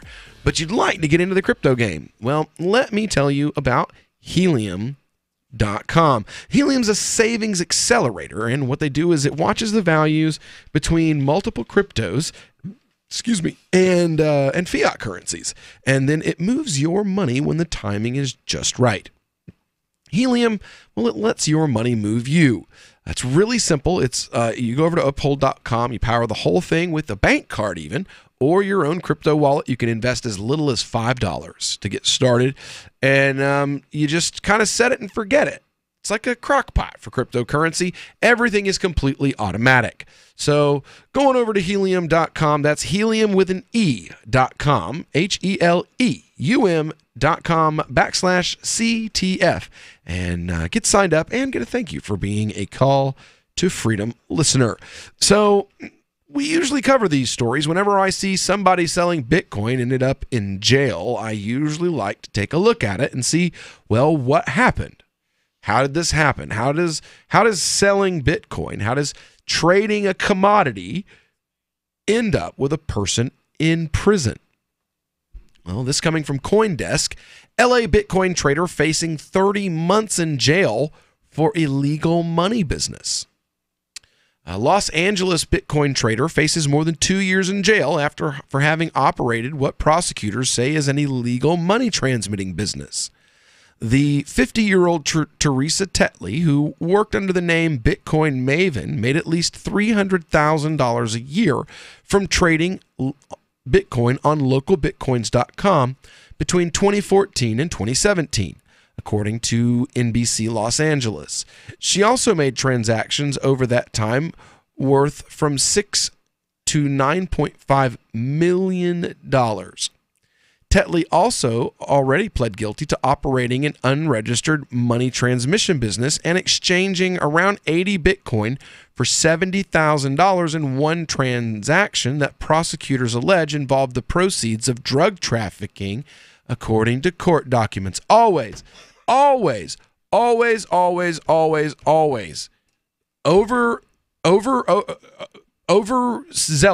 selling 80 Bitcoin at one time, selling tens of thousands of dollars at one time, A, and B, involved in the money, that amount of money somehow ends up being involved in drugs. Every single time we see a story like this, this is how it goes. Every time, without fail. Tom, you've been around for most of these stories. There's been what, like 5 that we've covered in total in the last year so far? Seems like more. It's always the same. Look, if you're going to sell Bitcoin, don't sell tons of it. Don't sell $50,000 of Bitcoin to one person at a time. If somebody comes to you on one of these local Bitcoin, .com kind of places and says, hey, I want to meet you in person. I'd like to buy $50,000 worth of coin from you. You know what you should do? Distrust and block. Done. I mean, $50,000 worth of anything. If somebody contacts you on Craigslist and says, I want to buy $50,000 worth of crocheted mittens from you, really, you're just about to get robbed. Like, at best. At best, yeah. Says the ex-trader now faces... The ex-trader now faces 30 months federal jail sentence for the crimes if the government gets its way in court on Monday, although her defense team is pushing for a lesser sentence of 1 year. Federal prosecutors also hope to seize 40 Bitcoin, 292,264 in cash, and 25 gold bars that were seized by law enforcement agents in March, according to the report. The prosecutor's office said in court documents that Tetley's activities fueled a black market financial system in the Central District of California that purposefully and deliberately existed outside the regulated bank industry. Wow, it's almost as if they understand what the purpose of cryptocurrency is. While the case is thought to be the first of its kind in Southern California, according to NBC LA, other Bitcoin traders have run afoul of authorities in other parts of the U.S. in the last year. A Detroit Bitcoin trader was sentenced in December to 366 days in jail and similarly operating an unlicensed money services business. Sal Manzi funneled Bitcoin transactions, also using localbitcoin.com, through a corporation he owned, ultimately conducting $2.4 million worth of Bitcoin transactions over a 2-year period. In another case, linked to Local Bitcoins, father and son trading team Randall and Michael Lord were last May handed down jail sentences of 106 months and 46 months, respectively, for running an unlawful money business. Michael Lord also pled guilty to charges involving narcotics distribution. And in the Detroit Bitcoin trader going to jail, let's see here. What was he also involved in? Unlicensed money, conducted $2.4 million, released in Maine, purchasing Bitcoins through the Coinbase and Bitstamp exchanges, and then selling the currencies at a profit through Local Bitcoin.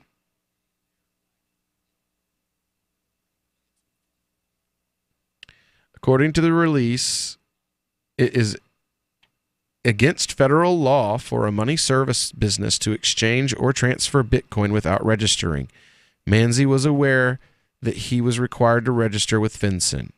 Following his jail time for the offense, Manzi will receive 3 years of supervised release, forfeit $118,000 in cash and Bitcoin gained through the illegal scheme, and investigators confiscated roughly that amount during his arrest in 2015.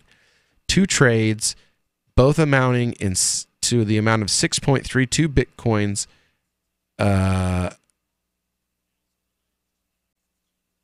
Undercover investigators. So why are they going after this person who sold such little quantities?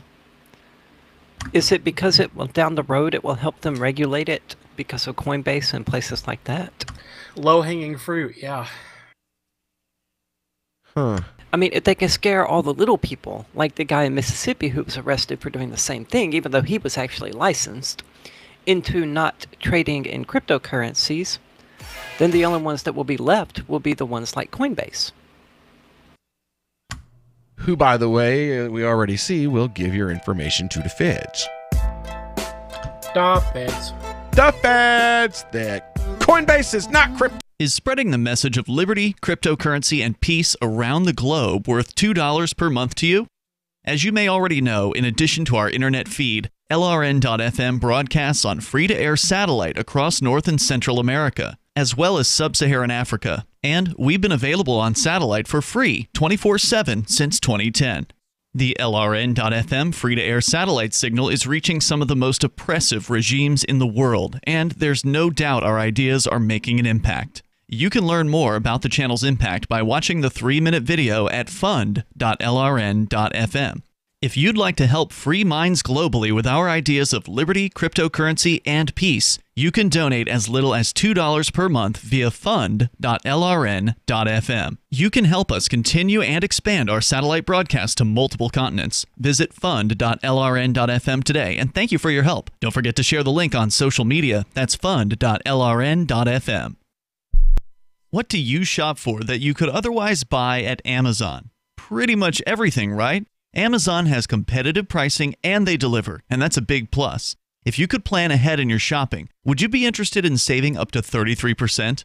There's a catch. You have to do your shopping in Bitcoin. But imagine those savings. It's like a huge raise. All you have to do is go to saveitpurse.com. We've saved thousands, and you can too.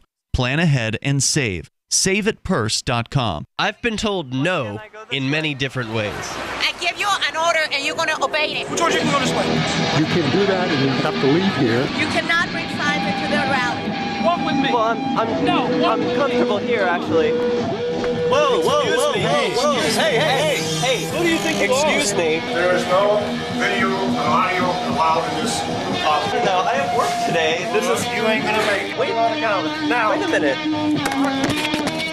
Forget it. Whoa. Hey! Oh my God! Unbelievable! Why are you running from me? Because you scared me. What am I being detained for? You're being served. What is this? You're being served. What is this? If you're Bureaucrats have a funny way of telling people no. That's the sound of the men working on the chain. Derek J's Victimless Crime Spree. Watch it for free and order the Director's Cut DVD at victimlesscrimespree.com. LRN.FM now has a Discord. Discord is a free text and voice chat platform, and we now have our own server with a bunch of channels at discord.lrn.fm. You can join other listeners as they chat about various things during our live shows, or anytime, day or night. Discord software is available cross-platform, so you can have it on whatever device you want and take your chats anywhere. Join our Discord at discord.lrn.fm. That's discord.lrn.fm.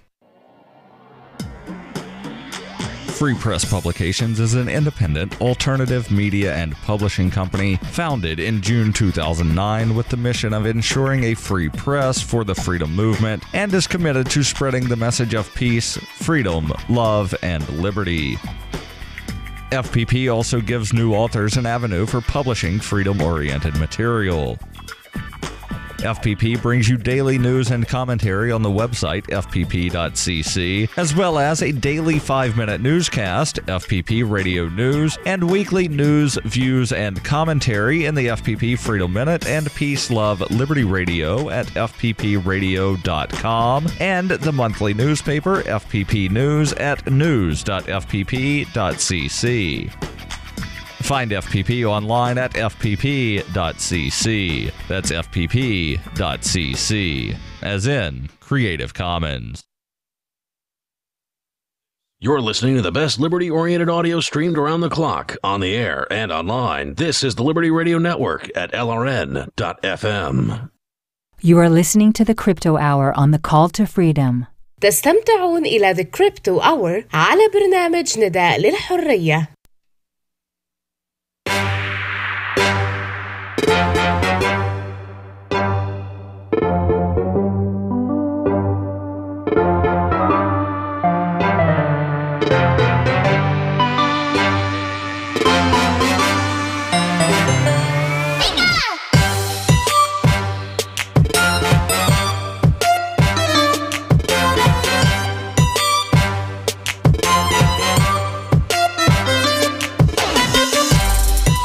All right, welcome back here to the Call to Freedom here on LRN.FM. We are broadcasting live from the Zencast studios here in beautiful Keene, New Hampshire. And it is the middle of our crypto hour here. And we've been talking about this story. When you follow the Detroit story, that it actually becomes kind of troubling. Because this guy doesn't look like he was actually involved with drugs or anything else. He was just a guy selling Bitcoin that he bought on Coinbase. It actually looks like Coinbase snitched him out. That's what it looks like here. Says federal prosecutors alleged that Sal Manzi, a resident of Detroit, advertising a Bitcoin buying and selling service through local Bitcoins, conducting $2.4 million worth of business between August 2013 and July 2015. According to court documents, undercover agents engaged in 2 trades between December 2014 and March 2015 with Manzi for an amount totaling roughly 6.32 Bitcoins, an amount worth a total of just under $1,900 at then current prices. Manzi is the second user of local Bitcoins to plead guilty to the unlicensed money services charge this month. Missouri resident Jason Klein. So the state's never been able to actually prove that they broke this law. They just pled guilty because they were afraid to take it to trial, I guess. Because that's what it sounds like. Yep. Well, and wherever they are, they might be in violation normally of the law. goes? Well, no, this is federal prosecutors. These are federal prosecutors saying that he's broken federal law. Isn't that what they normally do? Well, it says here, court documents reveal that Manzi would purchase Bitcoin through digital currency exchanges Coinbase and Bitstamp, later selling the digital currency on local Bitcoins and depositing the proceeds into bank accounts connected to a company he operated, TV Toys, which was... Oh my goodness, what an evil, awful idea. Which was making a profit. Which was also named in the government's lawsuit. Coinbase According to a prosecutorial filing from May 15th of this year, closed Manzi's account in June of 2014 after questioning him about the nature of his account. Communications between Manzi and support staff for Coinbase and Bitstamp were included in that document, showing how both exchanges raised questions about Manzi's Bitcoin purchases and whether he'd registered with the U.S. Financial Crimes Enforcement Network as a money transmitter. The prosecutorial document shows that Manzi argued in discussions with the U.S. Department of Homeland Security that he wasn't operating a money services transmission business. According to Manzi, he had looked up the money service business requirements on the Department of Treasury's Financial Crimes Enforcement Network website and determined that his business model did not apply to that of a money services business. Yeah, okay, so don't do that. Yeah, you can't use the government's words against the government.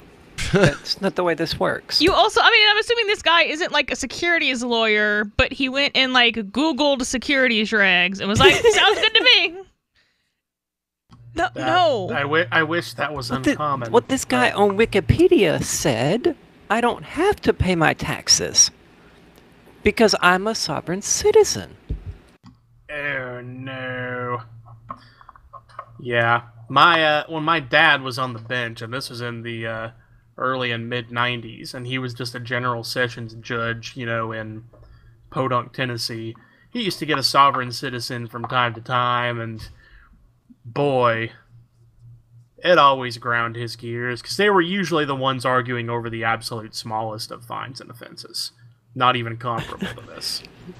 They were usually the ones who were in there like, I don't have to register my vehicle for $10, which was what it was at the time, because I am a sovereign citizen. Well, I mean, ideally, that's what you would use to test your legal theory, like something petty, not like a life sentence, right? Right. That's a good point. It's yeah, as long as you understood it was a test and that the judge had places to be other than there listening to you. Hold on. So the judge didn't have time to give an American citizen a fair hearing and actually hear what he had to say because he had better things to do than his job? Sure, the first time they said it. It was when they went on and on and on and on and on and on. You see here where I wrote my name in all caps? Yeah, exactly.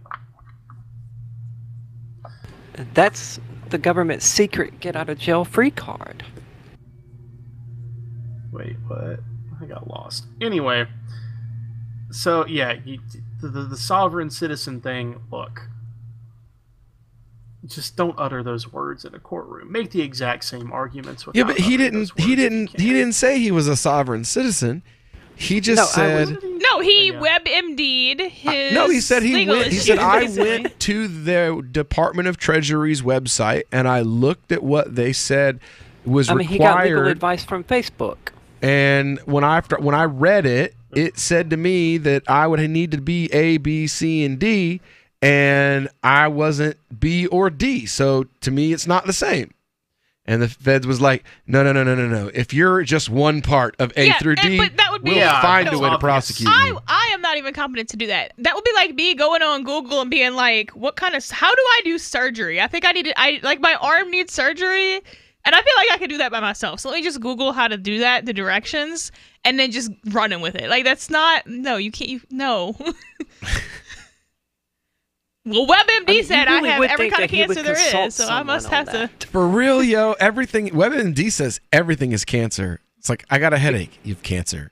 I've got this weird little, like, sharp pain in the right side of my sternum. You have cancer. If WebMD does not tell you have cancer, that is when you know you need to call a doctor. For real. But you still can't, you cannot practice industries that you have no idea what that industry is about. Because crypto's in 2013, when this whole case started, crypto was an undefined industry. I'm not saying crypto, I'm saying securities law.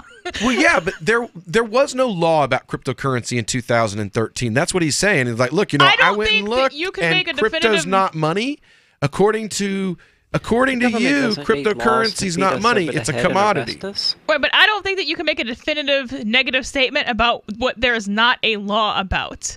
Well, the There's problem so many is laws. that the Like, you can't federal- even say that because there's so many laws that you don't even know.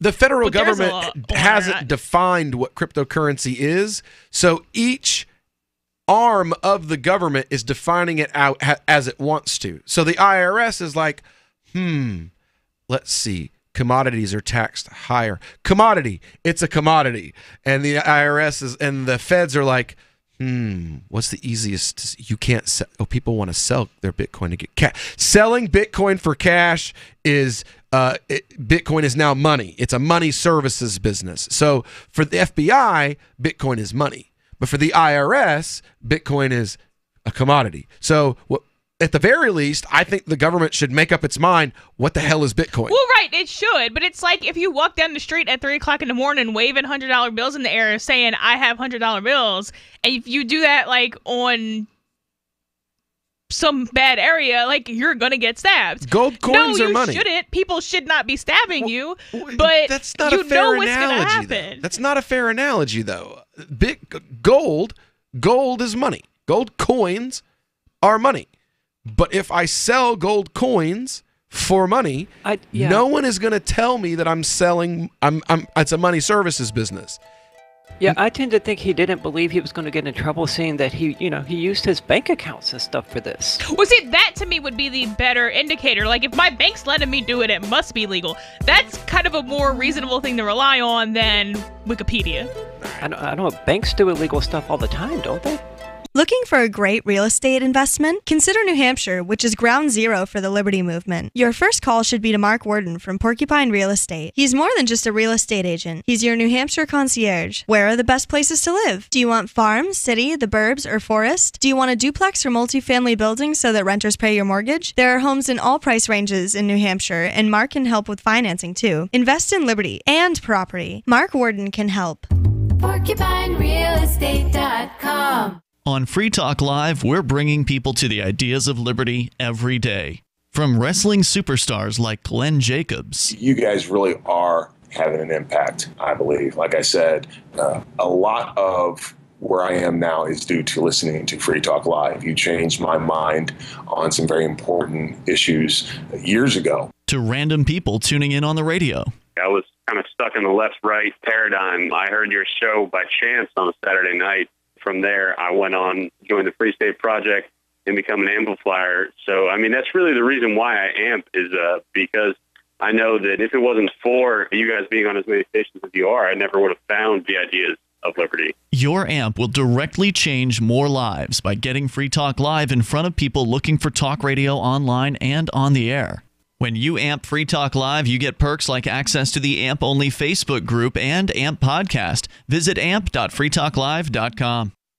Did you know you can get news updates about what's happening with the Liberty Radio Network delivered in the way you prefer? You can sign up for our email updates at updates.lrn.fm. Plus, you can stay in the loop by joining our Facebook profile at facebook.lrn.fm or follow us at Twitter at twitter.lrn.fm. It's all free, so sign up now at updates.lrn.fm for news updates delivered to your email box, facebook.lrn.fm to follow our Facebook page, and twitter.lrn.fm to receive our tweets.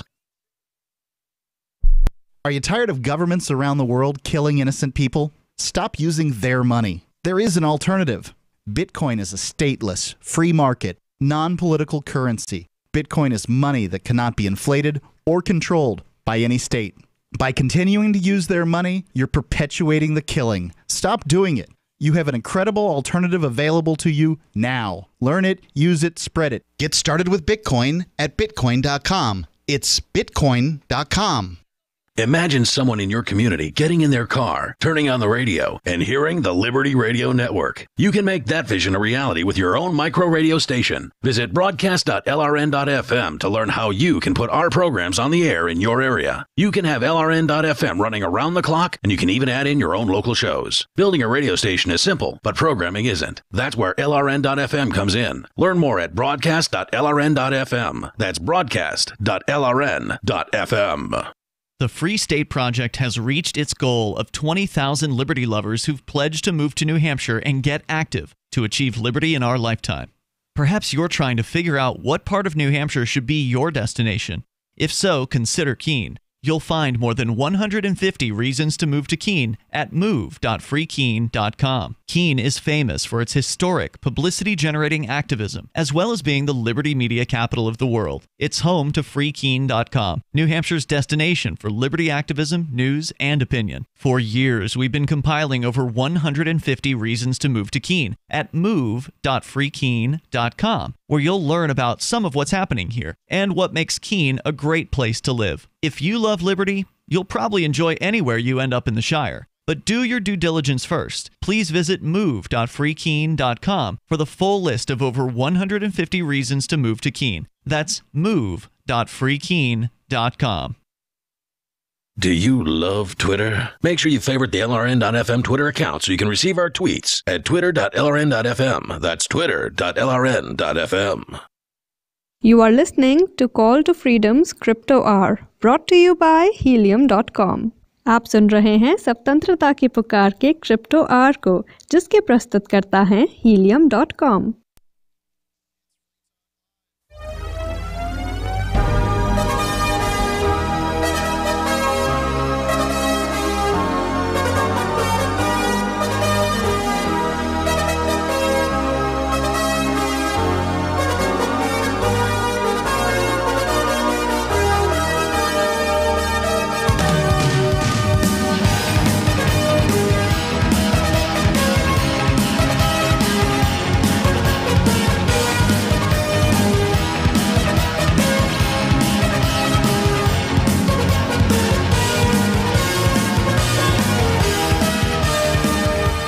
All right, welcome back here to the final segment of our Crypto Hour here on the Call to Freedom here on LRN.FM.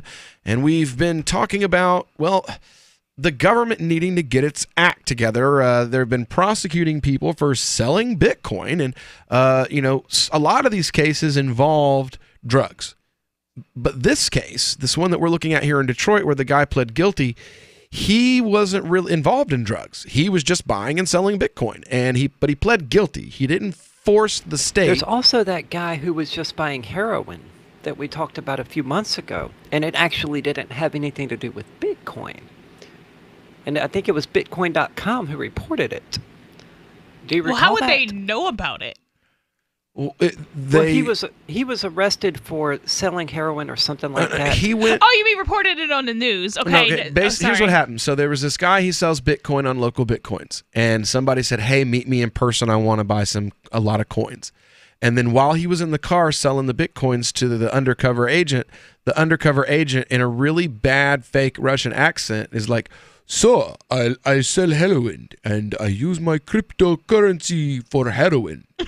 And the guy was like, "Yeah, awesome. That's a great idea because it'll make it a whole lot easier for you to keep the feds from finding out that you sell heroin, bro. Here, have some crypto."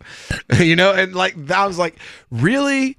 Really? I want to meet in person. Let me buy tens of thousands of dollars worth," and a bad fake Russian accent talking about, "I sell heroin. I want to buy your coins for heroin." The meet in person, none of that was a red flag. the meet in person I can see, because even if it's $100, maybe it's worth it to you. Drive down to wherever if you live in the city, because I don't want to be screwed over for $100. But if somebody is telling you about their crimes when they have absolutely no reason for you to know about their crimes, they are one of two things: they are a CI, which this guy was, or they're just really, really bad at doing criminal activity, which is basically the same thing, because then they're going to get arrested and they're going to flip.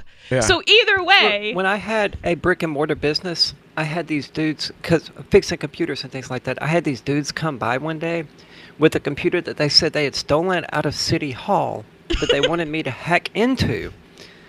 And they also wanted to pay me to help them to hack the mayor's email password. These guys I had never met, had never spoken a word to, had never seen before, and clearly didn't come from here because this is like a town of 2,000. I don't even think it has a mayor. The most insane attempt I've ever heard of, feds trying to get something. Well, that makes it an inchoate crime, though, because you can't attempt to commit a crime that doesn't exist. So if there is no mayor, you can't be guilty of hacking the mayor. Don't do it anyway, because they'll find something to stick you with, but that is the case. I could have helped them get into the computer. Instead, I was like, no, I don't want nothing to do with that. This seems fishy. I don't think it was totally goon behavior. I mean, out of nowhere, man, in this little bitty town, it's not large enough to have corruption, even if there is a mayor. The Treasury has like $3.50 in it. Right. Well, sometimes that's the best place to do corruption, because, you know, everybody is either your friend or you can threaten them enough because there's only 2,000 people. But, yeah, no, that's just silliness. Like, sometimes I almost, like, don't feel sorry as much as I should for the victims of this kind of thing. So I just walks in like, hey, you want to do felonies? No, go away. For real, yeah. Did a person you just met ask you if you'd like to commit a crime? Hi, Mr. FBI agent. How are you today? Well, we're not the only ones who think this whole crypto thing, some government agencies and those connected to them and the banks and all, like, there's a lot of catching up that needs to be done.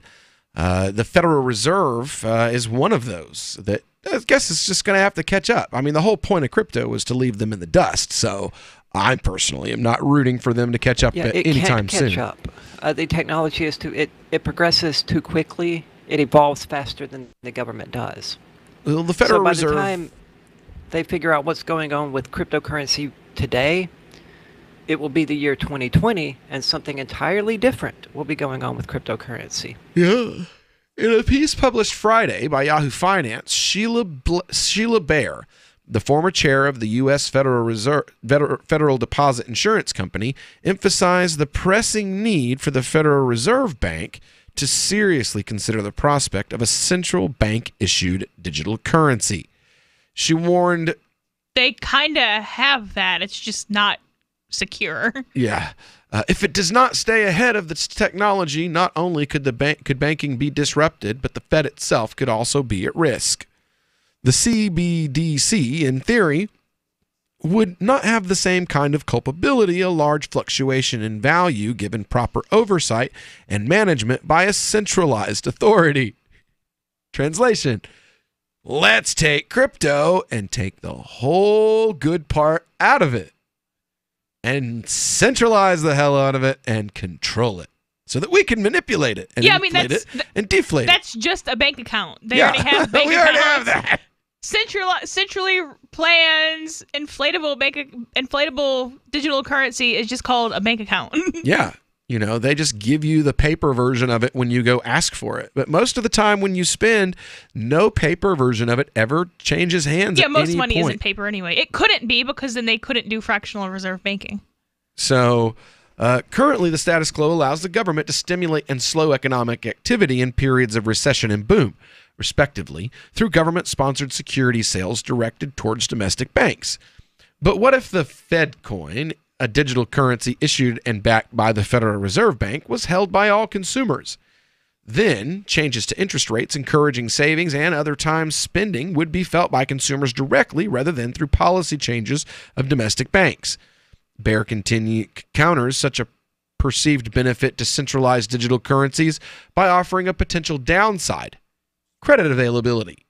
Consumers wanting to hold all their wealth in CBDCs would naturally cause credit deficits and parameters are not in place, ensuring banks and other financial businesses remain competitive against a hypothetical Fed coin.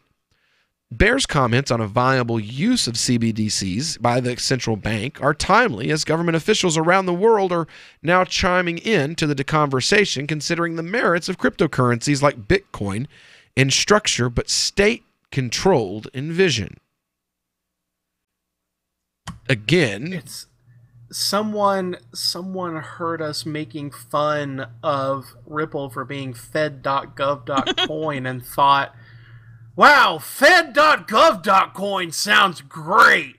Let's make that a real thing. Wow. Well, it already was a real thing. You had Ripple. Sincere? We had Ripple. I mean, there already that's was. Not yeah. real enough for you. You also have Token Pay. which is fedcoin.gov too. And what's the third one? We've covered another one. It'll be Verge soon, maybe. Lord, what have we done?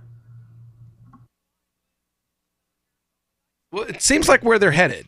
You know, Verge's talk, their talk about like getting involved with regulators and all that kind of stuff. That really turns me off. Like now I'm kind of just waiting on the coin to go back to 8 cents so that I can sell it for a decent profit and do something else.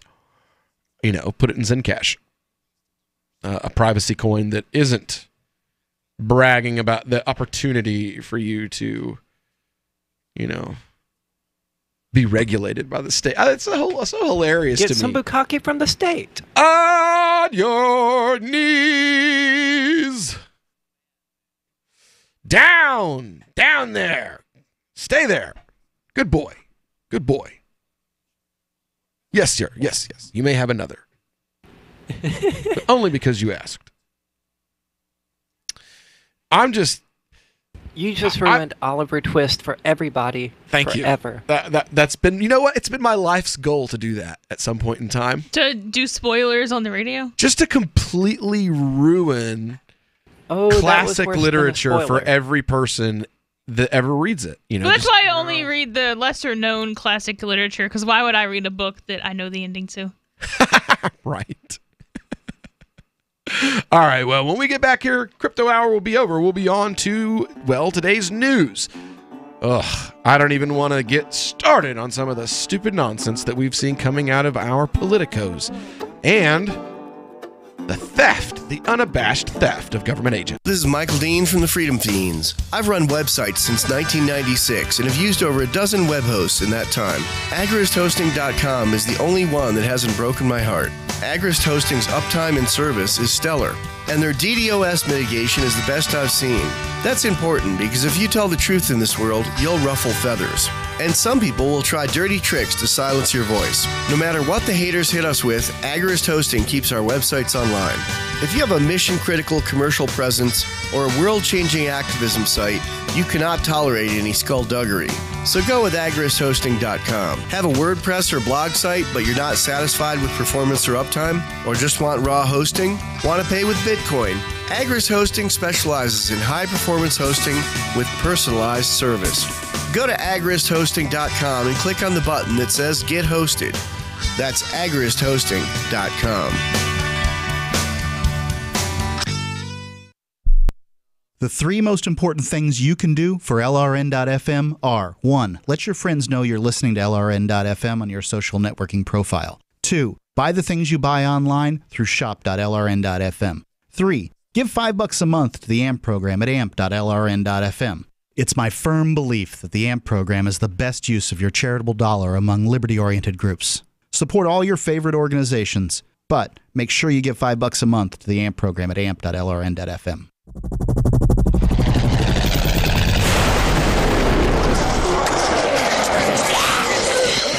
In Survivor Max 2, School Bites, Max must scavenge through a wasteland swarming with the undead. Desperate to find the medicine he needs, he discovers a community of survivors at his former school. Has he finally found the safe haven he's been looking for, or will he discover that school bites? Look for Survivor Max on Facebook, read reviews on Amazon, and read Chapter 1 at survivormax.com.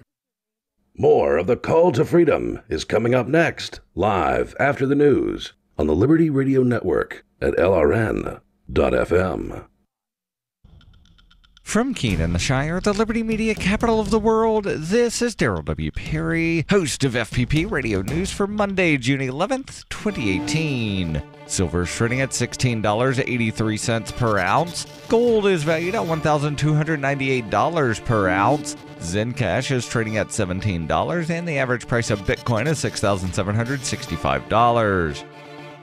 Antiwar.com reports the full recount ordered by Iraq's parliament last week and the May 12th election will not be happening. A fire Sunday in Baghdad destroyed one of the storage sites for ballots and reportedly destroyed a number of them. Salim al-Jabouri, the Speaker of Iraq's parliament, said the fire was a deliberate attempt to manipulate the vote and is calling for the country to have a totally new election. He's claiming the fire is proof of fraud. A revote could only be good for Jabouri, who lost his seat in the May 12th vote. Prime Minister Haider Abadi, whose party did very poorly in that vote, is also playing up the idea that the fire was an attempt to cover up vote fraud. Iraqi officials are giving all the signs they think this fire is intentional, but the officials complaining loudest about it seem to be the beneficiaries of it, allowing them to push for the election they lost to be thrown out. Are you an advocate for free market money? Do you promote Bitcoin as an alternative in a fiat-centric world? Then you need Spendabit in your arsenal, the search engine for things you can buy with Bitcoin. Spendabit aggregates millions of products from thousands of Bitcoin-enabled merchants. Keep your money in the free economy. Visit spendabit.co. UPI reports a federal judge on Saturday halted the deportation of a man who was detained while delivering pizza to a U.S. Army base. Judge Allison J. Nathan of the U.S. District Court for the Southern District of New York stayed the deportation of a 35-year-old Ecuadorian native, Pablo Villavicencia Calderon, until a hearing on July 20th. Nathan also ordered federal officials to file court documents explaining why he should not be granted a temporary preliminary injunction. Calderon, who was detained while delivering pizza to the U.S. Army garrison Fort Hamilton in Brooklyn, will continue to be held at the Hudson County Correctional Facility in New Jersey. Legal Aid Society lawyer Gregory Copeland said, "Although we are disappointed that Pablo will remain detained, today's stay is a victory for him and his family and also for due process and the fair administration of justice." New York Governor Andrew Cuomo wrote, "There's compelling evidence that Pablo Villavicencia was improperly detained," adding he should be immediately released from ICE custody and an investigation should be launched into the circumstances of his arrest. Lawyers from the Legal Aid Society of New York filed a petition with the New York field office of ICE on Friday to have him released on humanitarian reasons, as he is the primary provider for his wife and 2 children, all of whom are U.S. citizens. The suit also notes his youngest daughter, 2 years old, has a congenital heart defect. The Legal Aid Society filed another lawsuit claiming Villavicencia was the victim of racial profiling and the detention violated his civil rights. Villavicencia is in the process of applying to become a legal permanent resident. New York Mayor Bill de Blasio posted on Twitter, "Delivering pizza is not a risk to public safety."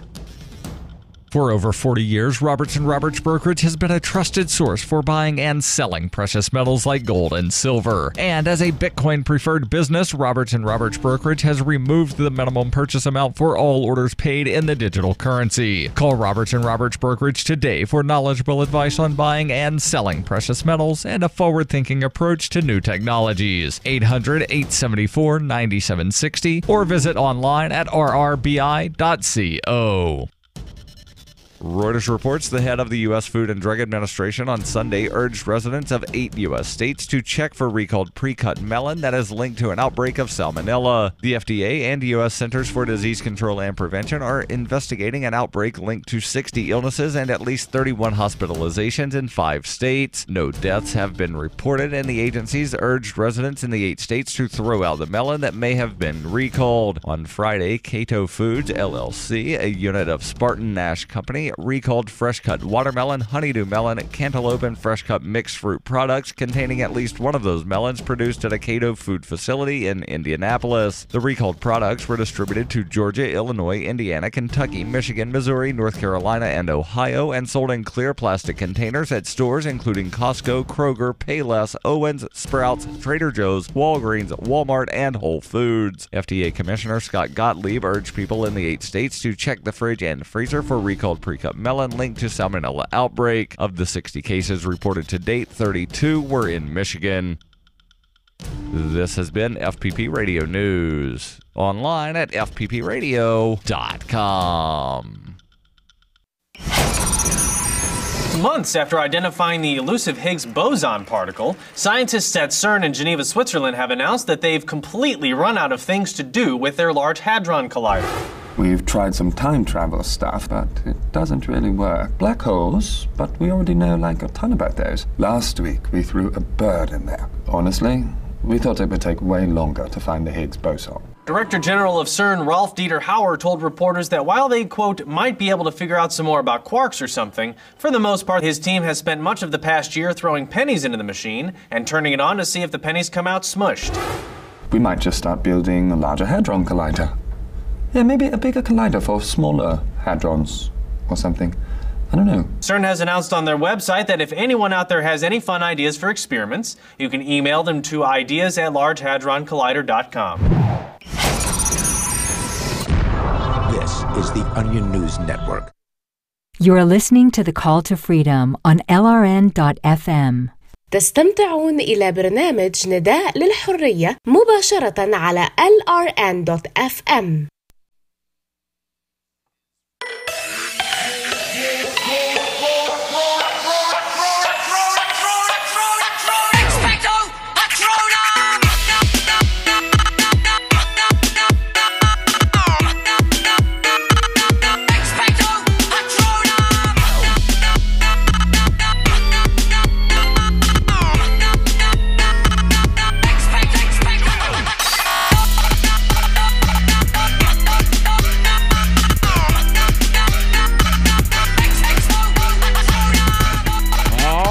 Welcome back to the Call to Freedom here on LRN.FM. It's the final hour of our live drive home broadcast today on this Monday. Hope you don't have one of those rundown cases of the Mondays. We've had a pretty good day, I think. Definitely enjoyed making fun of all the drama nonsense. To the extent that it's funny, because there is an extent at which it's not funny. Yes, it's not funny. It was funny, but it wasn't funny. So, speaking of not funny, I believe we have a story. Yes, we have a very, very unfunny story here about a young man named Joseph Haynes, who was in court on 2 delinquency cases. There was an argument that transpired between a state trooper and the mother, and a deputy was knocked to the ground, and the boy was I'll play the video from the people who were there and saw it firsthand.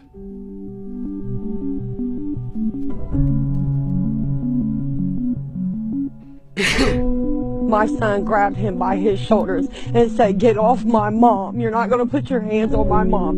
The cop grabbed him, flipped him over, was on top of him with his gun, and he was so close that it was like a muffled pillow shot. And my son's arms was already up. So why did you have to shoot him? Because cops are cowards, that's why. That's pretty simple. Joey went over and grabbed him by his shoulders, and the guy slung him off slung around and slung Joey to the ground, and then he got on top of Joey. And then Joey's hands was up in the air like that, and the cop was his hand down by the side, and the gun went off.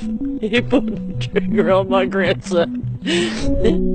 But of course, the cops, their version of the story is always different. They were really the victim. The one with the guns were the victim. The violent aggressors are always Let me be clear. Somewhere along the line, in our portions of our society have decided it's okay to assault the police. That is not acceptable. No, they haven't. We will not tolerate it, and it's not going to happen. No, when we have decided that. For real. You're violent aggressors. You're bullies. Of course. I was with this deputy. He does have injuries. They are visible. I'm certainly not a doctor. No, the concept of initiative injuries is like, okay, we're cut. And this was... I was charged with assault on a law enforcement officer at 16 because there were 7 police officers chasing me, and one of them tripped on a the concrete in parking lots that you hit, the little bump thing. Yeah, he tripped on one of those and busted his ankle, and I was charged. Yeah, I've seen him do that for petty injury. I've seen him send him to the hospital for like, oh, you scraped your knee. Go to the hospital so we have a report. And the hospital's like, why are you here? I got 4 charges of destruction of government property and assault on a Leo when I was 16 as well, because I made them chase me through. I had a bad problem. I used to run from the cops a lot. I had a cousin that was a cop in this town. Well, when this story is what happens when they catch you, you can't really call it a bad problem now, can you? It's survival instinct. Yeah. That cops are bad. Every time I got caught by the cops, I got the living crap kicked out of me. Now, where did this happen? Lenore City, Tennessee. No, I mean the story we're talking about now. Oh, I mean, Ohio. They were in a courtroom. Inside of a courtroom, in juvenile court. Yeah. And if you can't handle juvenile court. Yeah, if you juvenile. If you can't handle crazy Franklin County, kids, Ohio. you do not belong in a juvenile courtroom. Yeah, Columbus, Ohio. And you know what it makes me think of are the supposed adults who are always like, yeah, I'll call the cop on my own kid. Well, then you're a child abuser. If you would call the cops on your own kid for any reason whatsoever, then you're a bad parent. We used to guilt trip because people. you are willing to expose them. Oh, you got to hear this. We didn't hear everything that they didn't. We didn't hear everything that this vice president of the police union that represents the deputy said. I don't know if I can take it He says he was the deputy was violently attacked by multiple people, had visible injuries including cuts, abrasions, and a possible black eye, and that the deputy was in a fight for his life. That totally makes shooting the guy When he opened totally fire. justified. Hold on, quote, the deputy did exactly what he's there to do, to protect every person in that courthouse, including except the dead one. Including himself. That's exactly what he did. Farrell has said he hasn't spoken to the deputy about the specifics of what officials have described as an altercation. So he's just making crap Yes. Farrell said that there was a concern that this individual, this juvenile, has a violent past, and I think his behavior that day in defending his mother from being violently attacked by a police officer has indicated that. It was a very busy courtroom, very emotional floor here in the courthouse. I'm just going to go out here and say, thank God that the way cops are today isn't the way they were in the 90s, because I would be dead today. Seriously. I had a violent altercation when I was about 14 or 15 years old with a man in a courtroom. He sexually assaulted my younger sister, who was about 6 or 7 at the time. And basically, because of the fact he'd already been shot once in the head by somebody else and lived through it, the courts didn't want to put him in prison because of the fact that there would be so much financial cost incurred in order to keep him. No, there wouldn't. Child molesters don't actually live that long in prison. Put him in the gin pop, it'll be fine. That's a stereotype. They don't. Yeah, they don't do that anymore. They have special prisons for sexual predators. Sometimes they forget to lock the door. I mean, so they didn't want to have to pay for the medical upkeep for this guy. So they forgot to file some paperwork until a deadline had already passed. And so all they were going to be able to charge him with was a simple violation of probation. And he was going to get like 11 months and 29 days in a county jail, split up any way he wanted it. So he could like come and serve it on weekends and all this kind of stuff. And I spoke to Judge, what was his name? Judge Gibson was the judge at the Justice Center at the time. And I was just like, look, you have to send this man to jail today because what he did to my sister has to be punished. And he was like, look, my hands are tied. I can only do what the laws and the courts and the prosecutors will allow me to do. And I was like, if you don't put him in jail today, I'm going to kill him before he walks out of your courtroom. And he looks at me and says, you do what you have to do, and I'll do what I have to do. And the judge. Yeah, honestly. Judge Gibson. You have to remember, Judge Gibson you got an entrapment defense on that one, right? Because the judge said you do what you have to do. Gibson is like known for drinking vodka behind the bench and being so sloshed that he can't make it to court that day. Like he's known for this at the time. This is the 90s, and they end up doing what they're going to do. And like as he's reading it out, I'm walking down the stairs of the courthouse to where he's standing in front of the judge, and just punch him in the face. And the story I hear, because I was just in that like retarded rage, fist fighting in the courtroom, is that when the guy who's the bailiff went to come get me, instantly that Gibson kind of put his hand up for a second, and was like, no, let him go for a minute, and then let them come and then let the bailiff come pull me off of him. My sentence was I was supposed to spend till I was 19 years old in a group home. But then my parents came and got me, and the judge changed the sentence to I wasn't allowed in the state of Tennessee till my 19th birthday. I was not allowed to come back to the state. So banishment. Basically, yeah. I was banished from the state of Tennessee We're not till really I turned supposed 19. to have that, but I guess it's preferable. Yeah. Which wouldn't have been so bad, but isn't that how you ended up in Florida? Yeah, it Cruel is. and unusual punishment. Yeah, we'll be back. I love My Magic Mud. I drink a lot of coffee. I had stains on my teeth. Then I found My Magic Mud, and I was told it would remove stains. So I paid attention when I brushed the first time. My Magic Mud is black tooth powder, and the difference it made in my teeth in one application was noticeable. With 4, my teeth were as white as you normal folks out there. Please go to mymagicmud.com and buy a jar. There's 150 applications for $25. You can use Bitcoin, mymagicmud.com. Is spreading the message of liberty, cryptocurrency, and peace around the globe worth $2 per month to you?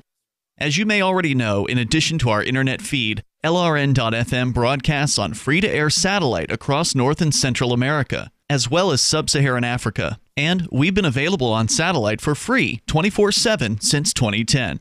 The LRN.FM free-to-air satellite signal is reaching some of the most oppressive regimes in the world, and there's no doubt our ideas are making an impact.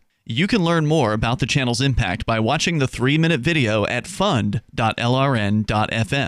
If you'd like to help free minds globally with our ideas of liberty, cryptocurrency, and peace, you can donate as little as $2 per month via fund.lrn.fm.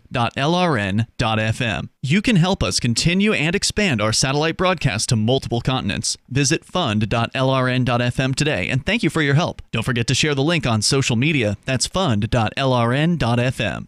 Did you know we've taken our LRN.FM telephone listen line to a new level with the LRN.FM audio on demand line? Now you can call 712-770-8447 anytime and listen to LRN.FM's live feed. And you can listen to a bunch of our original shows on demand. Long distance fees may apply. Just dial 712-770-8447 and choose from the menu. 712-770-8447. Ross Ulbricht was convicted in early 2015 of running the infamous Silk Road Underground Market. The Silk Road was a gift to humanity and helped reduce the harms brought on by drug prohibition. For this good deed, Ross has been sentenced to life in prison with no possibility of parole. Now, an appeal is Ross's only chance, and he needs your support. Please visit freeross.org, where you can contribute via various methods, including Bitcoin. Visit freeross.org. That's freeross.org. Some of you asked, and now we've delivered. LRN.FM's live Keene, New Hampshire studio shows are now streamed in HD on Twitch. Visit our channel at twitch.lrn.fm and give it a follow. If you have Amazon Prime, you get 1 free subscription on Twitch. If you use it on our channel, Twitch will give LRN.FM a monthly piece of your Prime subscription cost. So please watch, follow, share, and subscribe to twitch.lrn.fm. That's twitch.lrn.fm. I always dreamed of providing the nation with concise recaps of the week's events. One fateful summer in 1934, legendary onion mogul T. Herman Zwiebel was passing through our town to acquire an oil derrick when he overheard me calling in the oxen in my breathy baritone and offered me the opportunity of a lifetime. Yes, from the turbulent war times of the 1940s. The Onion welcomes the majestic Axis armies as conquering heroes. To the free-spirited 60s. And remember, there's nothing more cosmic than keeping your house insulated with Thermoflake brand asbestos. I can truly say I've been here for the turning of the ages. But now, viewers, my beautiful 19-year-old wife and I will take our much-deserved retirement to my Genevan chateau. I wish all of my detractors empty, destitute lives. And for my allies, I hope for all the pleasures availed by heaven. So, finally, let me say one last time, for more, keep checking theonion.com. This is the Onion News Network. You can put the Liberty Radio Network on the air in your area. Visit broadcast.lrn.fm to learn how. Broadcast.lrn.fm. You are listening to the Call to Freedom on LRN.FM. आप सुन रहे हैं स्वतंत्रता की पुकार सिर्फ और सिर्फ LRN.FM पे।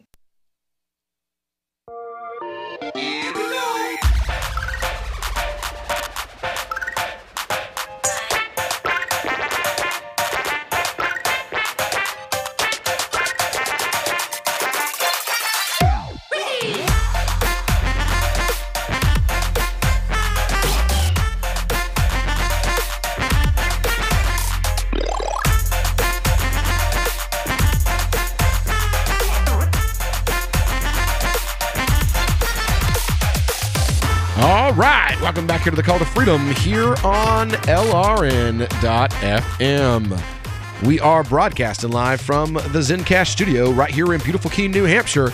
And we've been talking, we being we got Melanie here with us from her, she usually is on Free Talk Live on Monday nights, but we get lucky sometimes and she comes in a little early and sits in with us here in the studio. And then we've also got, we've got Aria DeMezzo, the Queen of Crypto from cryptocurrencycheck.org, who will be here in about a week. We won't have her with us on Friday because she'll be on the road on her way here. I want her to have plenty of time to leave early and not have to worry about us so that she can make it to my home. You need to leave Thursday, Chica, not Friday. I mean, yeah, to stay at your home one night, but I mean, I don't really want to leave a day early. I just don't like. I'm not sure that I can leave a day early. Really, you're not going to make it because I'm leaving my house Saturday morning at 8. Well, the check-in at the hotel isn't until 3 p.m., so I can't arrive before Saturday at 3 p.m. anyway.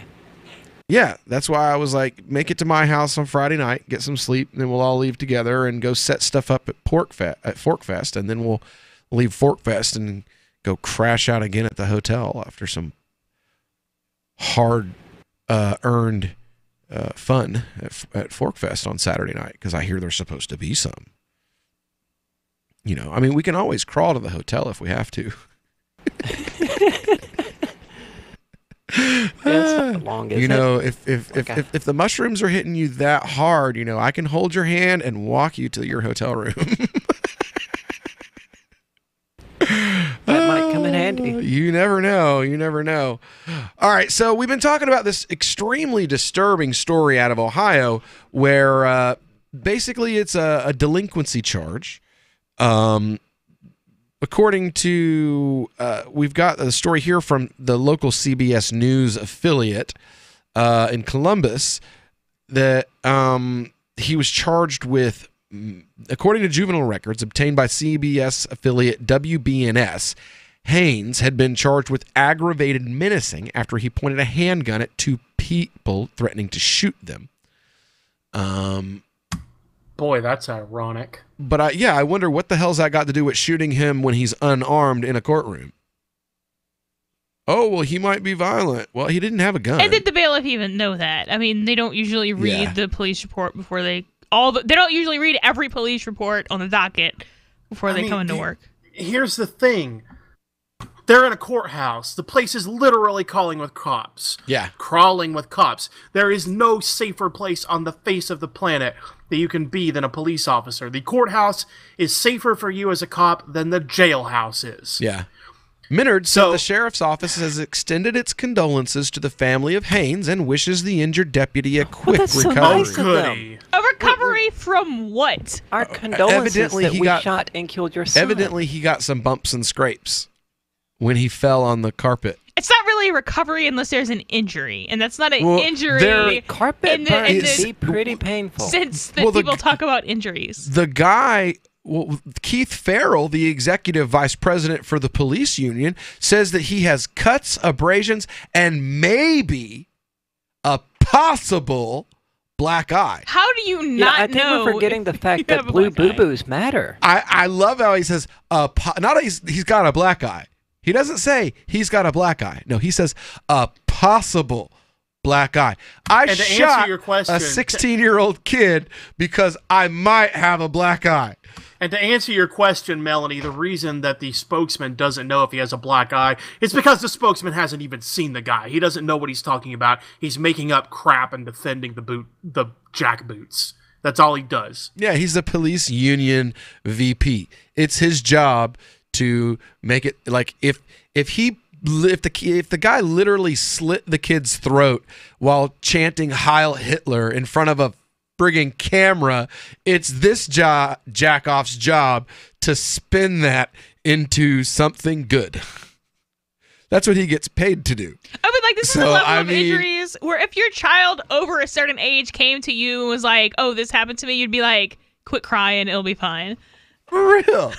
I have an 8-year-old, and if he came to me with a possible black eye, I'm like, Toughen up, man. No blood, no foul. Shut up. Possibly cry, baby.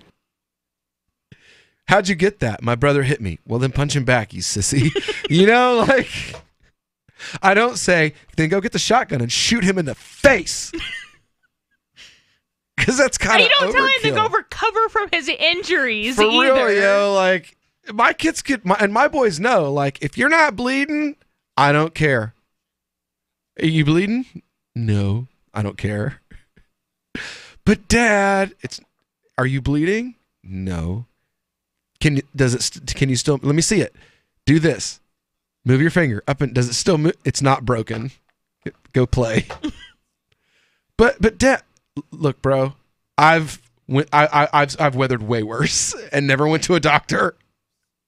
I have scars. I have bent digits from broken fingers where my mom was just like, all they'll do is put a splint on it.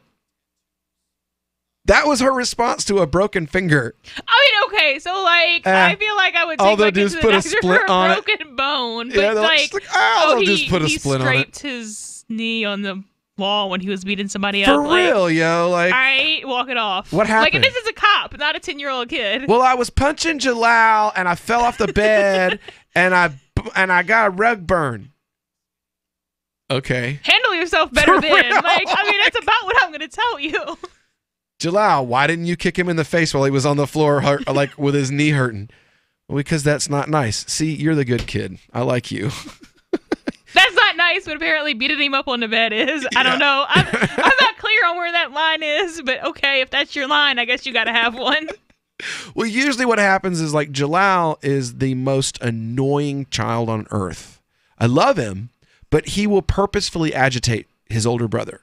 You know, like the hold his finger an inch away from his cheek, talking like I'm not touching you, that kind of stuff. Like purposefully instigate.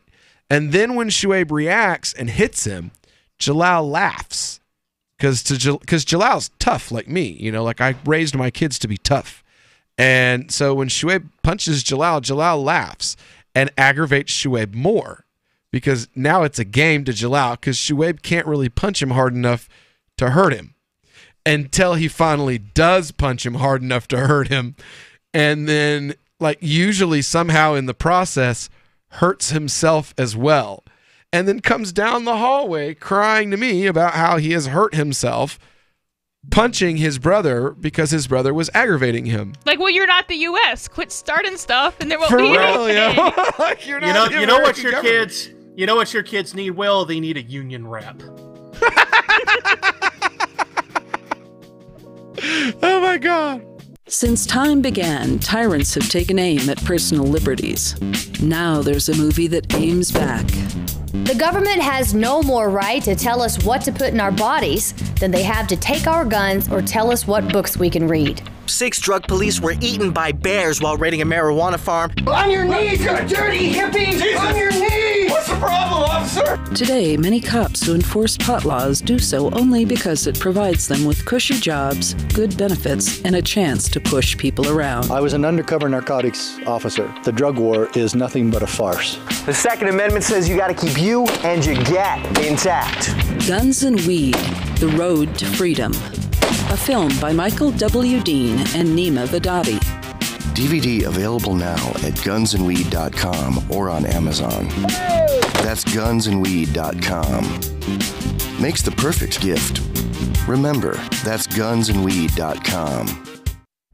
So you've signed the Shire Society Declaration and are planning your move to New Hampshire to be around more liberty-oriented people. Next, sign up for the Shire Society Forum at forum.shiresociety.com. There are a bunch of people there who are already in the Shire, and they want to meet you. If you're already in the Shire physically, you should also come by the forums. Remember, not everyone uses Facebook. New people are signing up for the Shire Society Forum every month, so drop in and say hello at forum.shiresociety.com. Fact. The new NSA data center in Utah requires 1.7 million gallons of water every single day to operate. Billions of Fourth Amendment violations need massive computers and the water to cool them.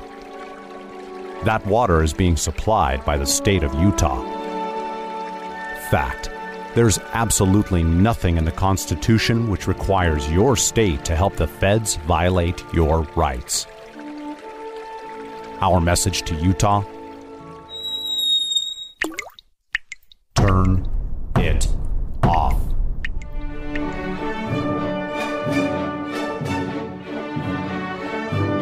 No water equals no NSA data center.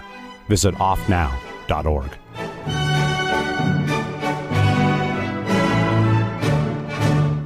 Did you know you can listen to LRN.FM via our free-to-air satellite channels? We have channels over nearly all of North America and much of Africa. All you need is an affordable receiver and a dish as small as 30 inches. There are no monthly fees. Learn more at sat.lrn.fm. Plus, if you are a broadcaster or want to be one, this is a good delivery method for our content. See our coverage maps and get details at sat.lrn.fm. That's sat.lrn.fm. sat.lrn.fm. Why did you move to the Shire? I moved here to the Shire because there's other people around who take liberty just as seriously as I do. I moved to the Shire because I saw videos of people challenging authority and thought that I could get support myself. It called to me, like, do this right now. I wanted to be around people like me who got it. And once I got here, I knew there was nowhere else that I wanted to be. I've always wanted to change the world. So I moved to the Shire to join people who were actually working towards doing the same thing. The people here are awesome, loving, and positive. It was for the adventure and for the feeling of something important is happening here. And I just wanted to come to sort of be part of that. Visit ShireSociety.com to read and sign the Shire Society Declaration and learn the reasons why, if you love liberty, you should immigrate to the Shire. Plus, add yourself to the Shire map at ShireSociety.com. That's ShireSociety.com. Help get LRN.FM into more ears. Visit promote.lrn.fm for a free bumper sticker, flyers, banners, graphics, and more. Promote.lrn.fm. You are listening to the Call to Freedom on LRN.fm. Unasikiliza wito wa uhuru katika LRN.fm.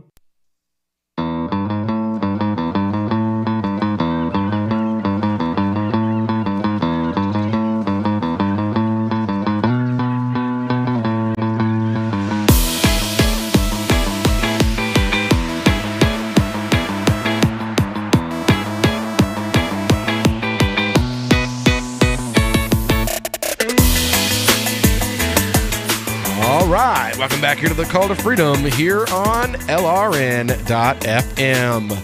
We are broadcasting live today from the Zencast studio here in beautiful Keene, New Hampshire. Next week, though, we won't be here. We'll be off on Monday. We won't be broadcasting Monday. We'll be running a recast. But on Tuesday, starting Tuesday afternoon, we'll be broadcasting live from the Porcupine Freedom Festival. That's right, the Porcupine Freedom Festival, also known as Pork Fest. We're broadcasting live from there. Me and Aria will be doing on, was it Wednesday, Aria, I believe? We'll be doing Crypto Hour at 2 p.m. on stage. So that's what washed up hacks do, right? When they can't hack it in broadcast media, they go back to the stage. I haven't done my stage tour yet. So I hope not. We have to be... Arya's one-woman show is going to be a huge hit. Right. We have to be stars before we can be has-beens. So, we're the stage show of the never was. But anyway, we're going to be doing the Crypto Hour live on stage. Then one day I'll be doing a Faith and Freedom panel. I'll be giving a presentation on immigration and ICE. Discussing whether or not they are heroes of Western society or just a modern American Gestapo. I'll also Who's on the pro side of that one, I'm wondering. Right. Then, let's see here. We'll have our Call to Freedom Cultural Appropriation Grill, Laughs for Liberty Teas stall in the vending area at Agora Valley at campsite number 24. We'll be right there with a lot of really cool folks. You know, we'll have the Hemp Pretzel guy close by, Zoe's Pizzeria, which is a local pizzeria that accepts multiple cryptocurrencies. We'll have them. You know, there's tons and tons of really, really awesome places that you'll be able to eat, buy gear. We'll have cryptocurrency t-shirts. We'll have funny t-shirts. Aria, you're giving a presentation as well, right? Did we lose Aria? I know I didn't mute her. She'll be back. She's, I think, having her usual issues because her landlord is a cheap son of a you-know-what. Oh, okay. Well, yeah, Aria DeMezzo, as far as I know, will also be giving a presentation. Then, let's see here. Yeah. So anyway, oh yeah, that's the other thing. If you want to come out and you want to buy some tickets, you can get some money off. Use the promo code CTF10 when you're checking out, and you can get 10% off of anything that you get there. So, but that's next week, and then of course coming up in just a few days, leading up to PorcFest, you have ForkFest. So you have the Decentralized Liberty Festival, which runs directly into the Centralized Liberty Festival, basically. So if you want titties and hookers and blackjack, then ForkFest. If you want David Friedman lectures and children's events, PorcFest. Or you can do both. You know, some people do both. It's fun. Fun for the whole family. It is. I think it is. Anyway, so yeah, we were talking about the story of this kid who was shot to death by deputies in Ohio, and how, you know, the bar is pretty. That sets the bar pretty damned low, I would have to say. That sets the bar pretty damn low, as far as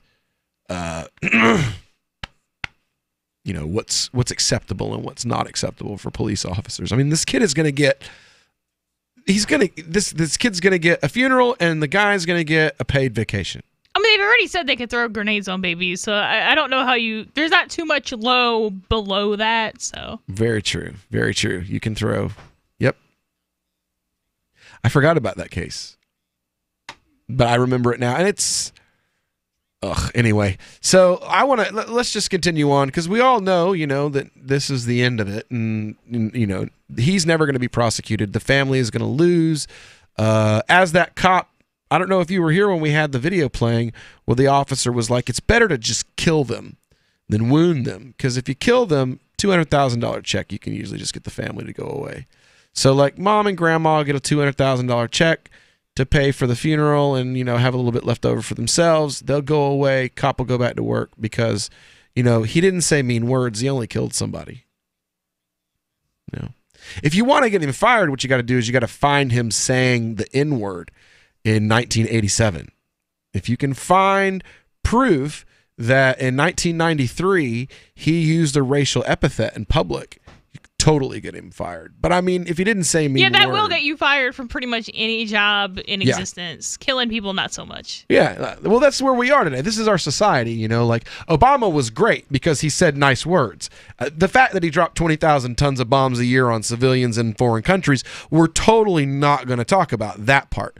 Or the fact that police violence during Obama's administration was so bad that Black Lives Matter exists. Or that racism under the Trump administration was so bad that hate crimes against Muslims doubled every 2 years for 8 years solid. We won't talk about that because Trump says mean words before he drops bombs on Yemeni weddings. And, you know, Obama said Ramadan Mubarak. It seems like that's preferable to me.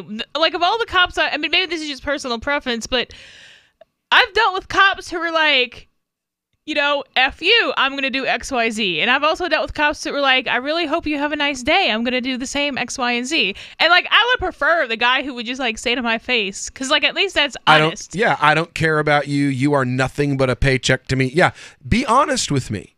I don't like Trump because I don't like his policies. I don't know that Trump's honest, but... Well, but Trump isn't platitudes. That's what I like about Trump. The only thing I like about Trump is that when Obama drops a bomb on a Yemeni wedding, he says Ramadan or Eid Mubarak the day before, and that Muslims are awesome. So Muslims just ignore the wedding. But when Trump does it now, Muslims acknowledge that it's happening. So I was asked when I was running for the nomination, who do I think did more damage to America so far while in office, George W. Bush or Barack Obama? And I said Barack Obama hands down, because Barack Obama has the same policies that Bush had, but under Bush there was resistance. Yeah. People fought war. People fought bloodshed. People fought against the murder of civilians overseas. Obama got elected, and suddenly it was like, oh, but we're fighting a war on terror. Well, but that, it's a humanitarian mission. If you dress up in a suit and use formal language, it's a humanitarian mission. But if you say I hate the Muzzies before you drop the bomb on Twitter, then it's a war. Okay, but the dead people are still dead. Bombs are still bombs. People care more about formalities than they do about mass murder. I mean, and that's kind of the you'll get the culture and society that you deserve to some extent. Not that everybody in it is, but no matter what system you put in place, unless you have good people in that system, and I don't mean a government structural system, but any society at all, that's the result you're gonna get. Is people like, oh yeah, killing people's cool because you said, salam alaikum or whatever. It's like we have an entire culture now that's like, you can do whatever you want so long as you say the right things. If you say nice things, you don't, trample on anybody's soft-hearted feelings a little bit. You can't say fag anymore or, oh my God. But if you shoot if you're a cop and you say fag, you lose your job. But if you were to shoot that gay guy instead, you would get a paid vacation. This is America. Mean words, I've said this over and over again. Mean words now are worth more than murder.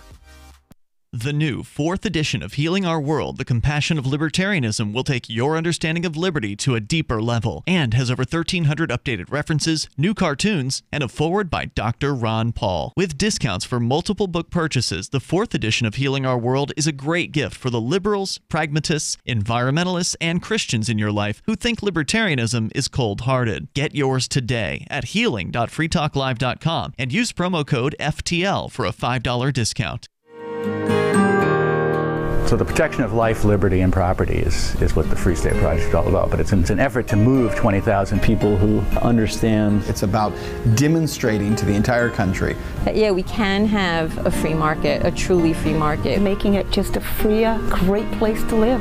It's the world's largest voluntarist libertarian community, and it's only getting bigger. That's amazing, to be able to move to a place where other people passionately believe in being free and independent. What the Free State Project is managing to do, though, is to put their money where their mouth is. Physically getting up across the country and saying, let's go someplace and let's demonstrate the power of these ideas. There's a lot of kind of philosophy that surrounds liberty. There's a lot of thinking about it and talking about it. But here in New Hampshire, people are doing it. 101 Reasons Liberty Lives in New Hampshire, a documentary by Free State Project Early Movers. Watch it free at 101reasonsfilm.com. 101reasonsfilm.com. Here's a chance to do a little activism while you're cruising Facebook, Twitter, or Google+. Between the LOL cats, the recipes, the hot girls, and the inspirational sunrise memes, Free Talk Live's posts pass by your newsfeed. Like them, comment. It gives us more exposure. If you don't see our posts, click like at facebook.freetalklive.com and then hover over it to click Get Notifications. It's an easy way to spread the ideas of liberty a bit further. I know you're busy, but you can spare that 1/10 of a calorie it takes to click on something. facebook.freetalklive.com. Cell 411 is a free app for Android and iOS that replaces government-controlled 911.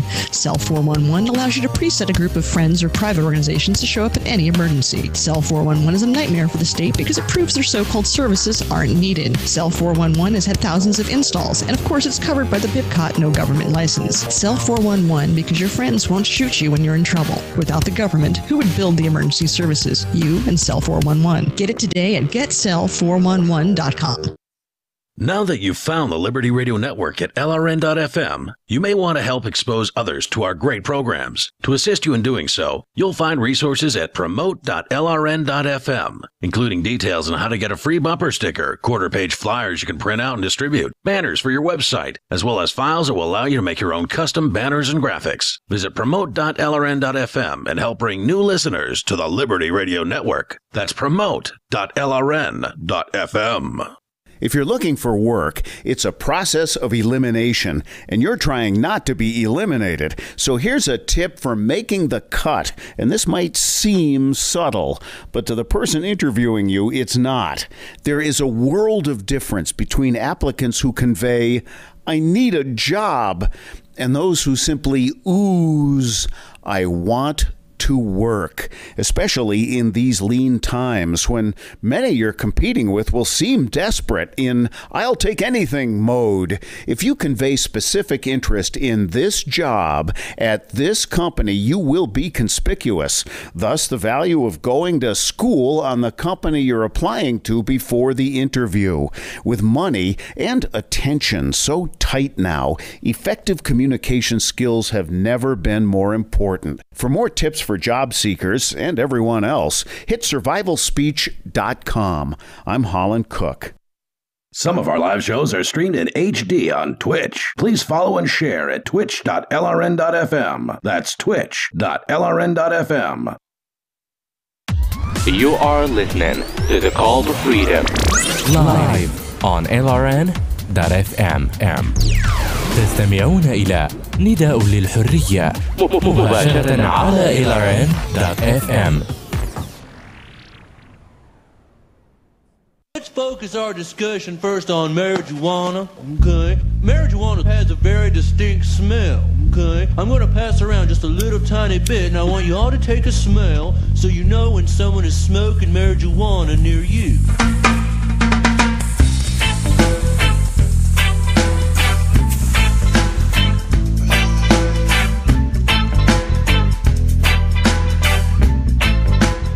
All right, welcome back here to the final segment of this live drive home broadcast on a Monday afternoon of the Call to Freedom here on LRN.fm.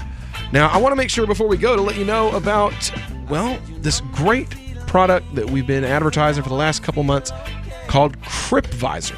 Now, it's a decentralized communications platform. It's hosted on the blockchain.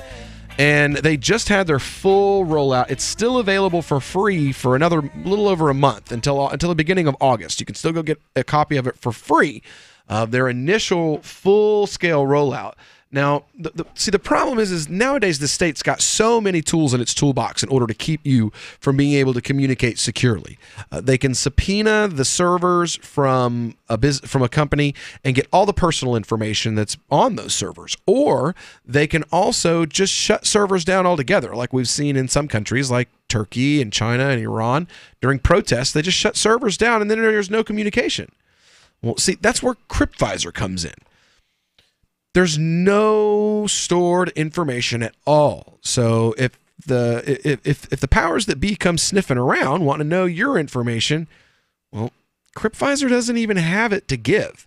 No IP addresses, no phone numbers, no emails, no names, no nothing. And there is no centralized server because CryptVisor is hosted on the blockchain. So if the feds try to shut down the server, unless they have the ability to completely shut down the internet, they won't be stopping you from communicating. So head over to cryptvisor.network. Check out their new advanced security features and the CVPay crypto wallet. Again, that's cryptvisor.network, your home for advanced, decentralized, secured communication. So we got what looks to be good news today in our cannabis news. The UN Drug Committee finding cannabis an effective and, quote, relatively safe drug. The World Health Organization met in Geneva, Switzerland last week to review the agency's first ever review of the health and safety of cannabis. It's an early step as the Global Health Agency, an office of the United Nations, prepares to issue a recommendation to the UN on the need for a level and level of a need for and level of international control over the plant, which is broadly prohibited under international drug treaties. The top-level takeaway: cannabis, the report found, is a relatively safe drug that millions of people are already using to help manage a wide range of medical conditions. As part of the report, the agency surveyed 953 cannabis patients from 31 countries. Most said they'd been using cannabis-based medicines for several years and are currently being advised on treatment by a doctor, although a majority said they'd also tried cannabis prior to getting a physician's recommendation. The medical conditions for which cannabinoids are often used as treatment were back pain, sleep disorders, anxiety, depression, post-injury pain, and multiple sclerosis. Of those, pain, sleep disturbances, and anxiety were the most common. In the U.S., there are an estimated 2.2 million legal medical use patients. Pain is the most common qualifying condition.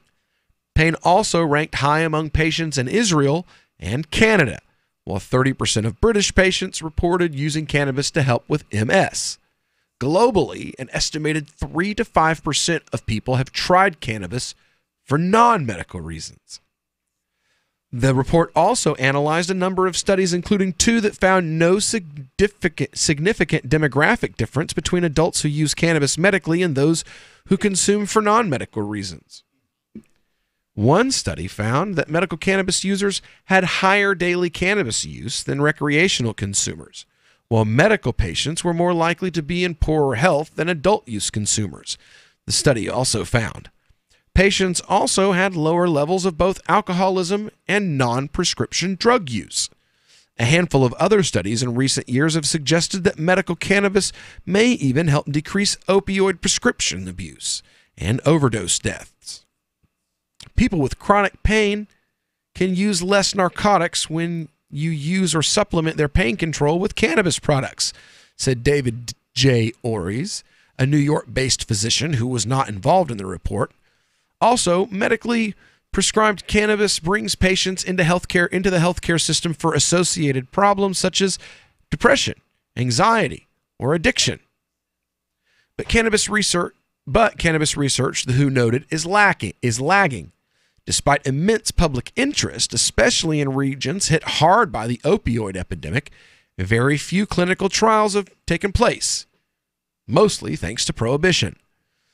Barriers to research in the USA include the difficulty of navigating through several federal agencies, including the aforementioned DEA and FDA. Oh, you mean government regulations screw things up? Big surprise.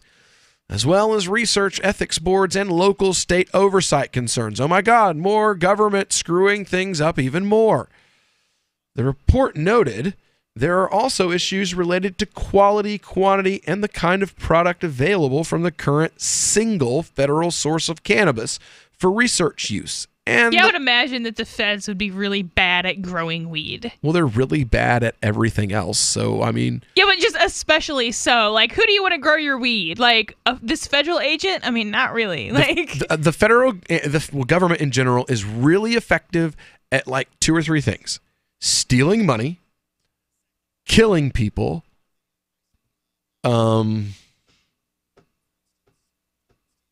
beating people up. Beating people up. That's kind of like adjacent to killing people. Yeah, I'm out of stuff now. That's really all government does well. Lie. See? I knew there was... They don't always lie well. They lie a lot. That's not the same as... Doing something a whole bunch is not the same as doing it well. Well, they don't always kill people Just ask my wife. Yeah, sometimes they don't always kill people properly either. Sometimes they go to kill someone and leave them alive. So it's not a perfect thing. We're just saying if there are things the government is practiced at, let's say. Yes. This is it.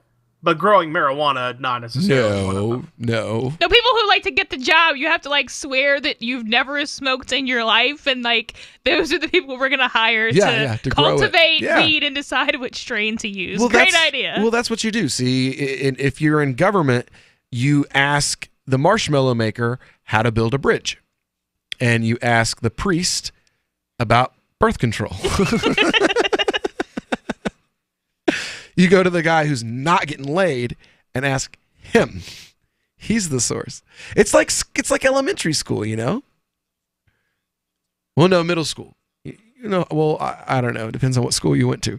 High school, I guess, for my generation. You know the one kid who knew everything about sex and it turned out he'd never had it? That kid. That's the government. That's who they hire. I'll just believe you on that one. That's who they hire. Every guy knows that kid because we were all friends with him at one point in time. And he told us all the worst things about sex possible that were like, no. Once you learn about you're like, no. Okay, the government hires that guy to be the head of sex education. Yeah. It makes sense. It really does. Yeah, I mean, that's how they operate, but yeah. Relevant to this conversation, a political cartoon just popped up in my news feed. It's a picture of two government scientists in a research laboratory, and the one is saying to the other, yes, finding a cure for cancer would be the greatest thing since sliced bread, but not finding it is how we butter our bread. Exactly. Which is why cannabis is still illegal. It's the only medical treatment that I can grow in my backyard. And that really triggers Diane Black and her big pharma husband. That's right. You know, screw Diane Black. I don't have to buy. I mean, let's see. Arthritis medication. Ah, damn it. I was hoping to be able to do this. Arthritis medicine. Oh, God, it'll take too long.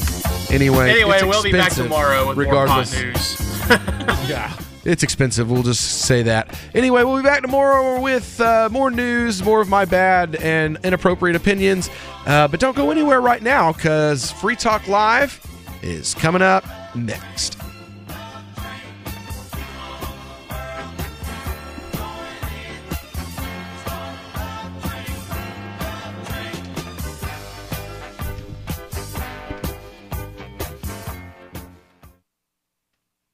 Catch the Call to Freedom at its new time, weekdays from 4 to 7 p.m. The Call to Freedom is the only live drive-home call-in show in the U.S. with a segment devoted to cryptocurrencies. Crypto Hour, brought to you by Helium.com, live from Vertcoin Studios in New Hampshire.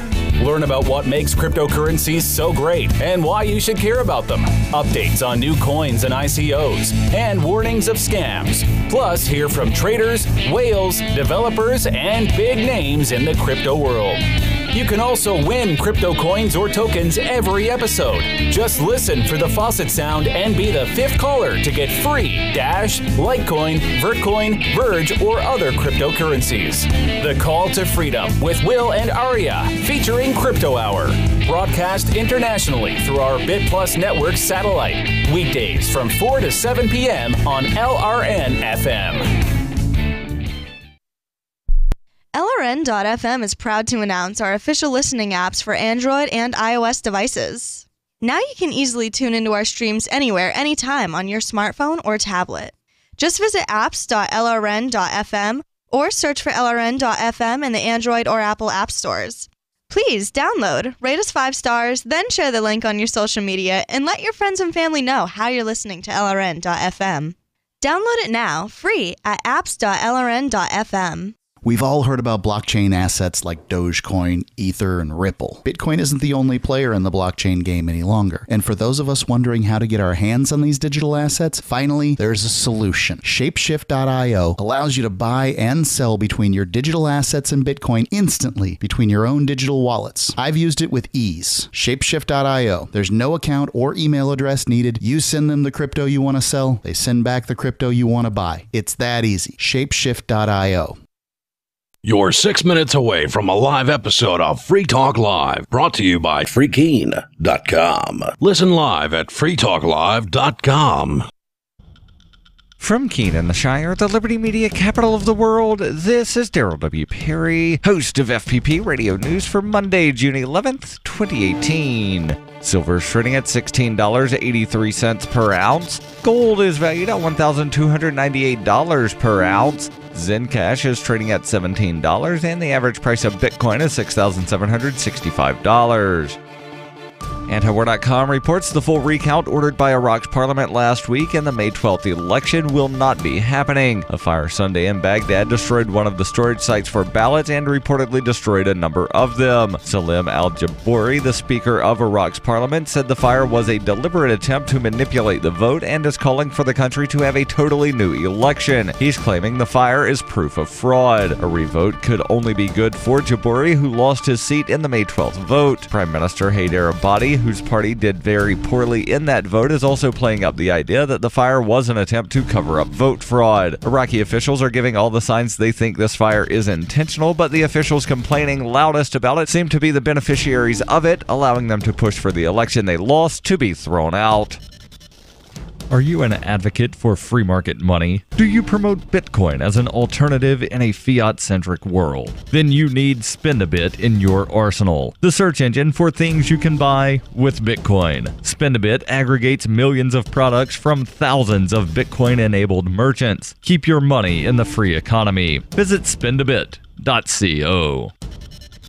UPI reports a federal judge on Saturday halted the deportation of a man who was detained while delivering pizza to a U.S. Army base. Judge Allison J. Nathan of the U.S. District Court for the Southern District of New York stayed the deportation of a 35-year-old Ecuadorian native, Pablo Villavicencia Calderon, until a hearing on July 20th. Nathan also ordered federal officials to file court documents explaining why he should not be granted a temporary preliminary injunction. Calderon, who was detained while delivering pizza to the U.S. Army garrison Fort Hamilton in Brooklyn, will continue to be held at the Hudson County Correctional Facility in New Jersey. Legal Aid Society lawyer Gregory Copeland said, "Although we are disappointed that Pablo will remain detained, today's stay is a victory for him and his family and also for due process and the fair administration of justice." New York Governor Andrew Cuomo wrote, "There's compelling evidence that Pablo Villavicencia was improperly detained," adding he should be immediately released from ICE custody and an investigation should be launched into the circumstances of his arrest.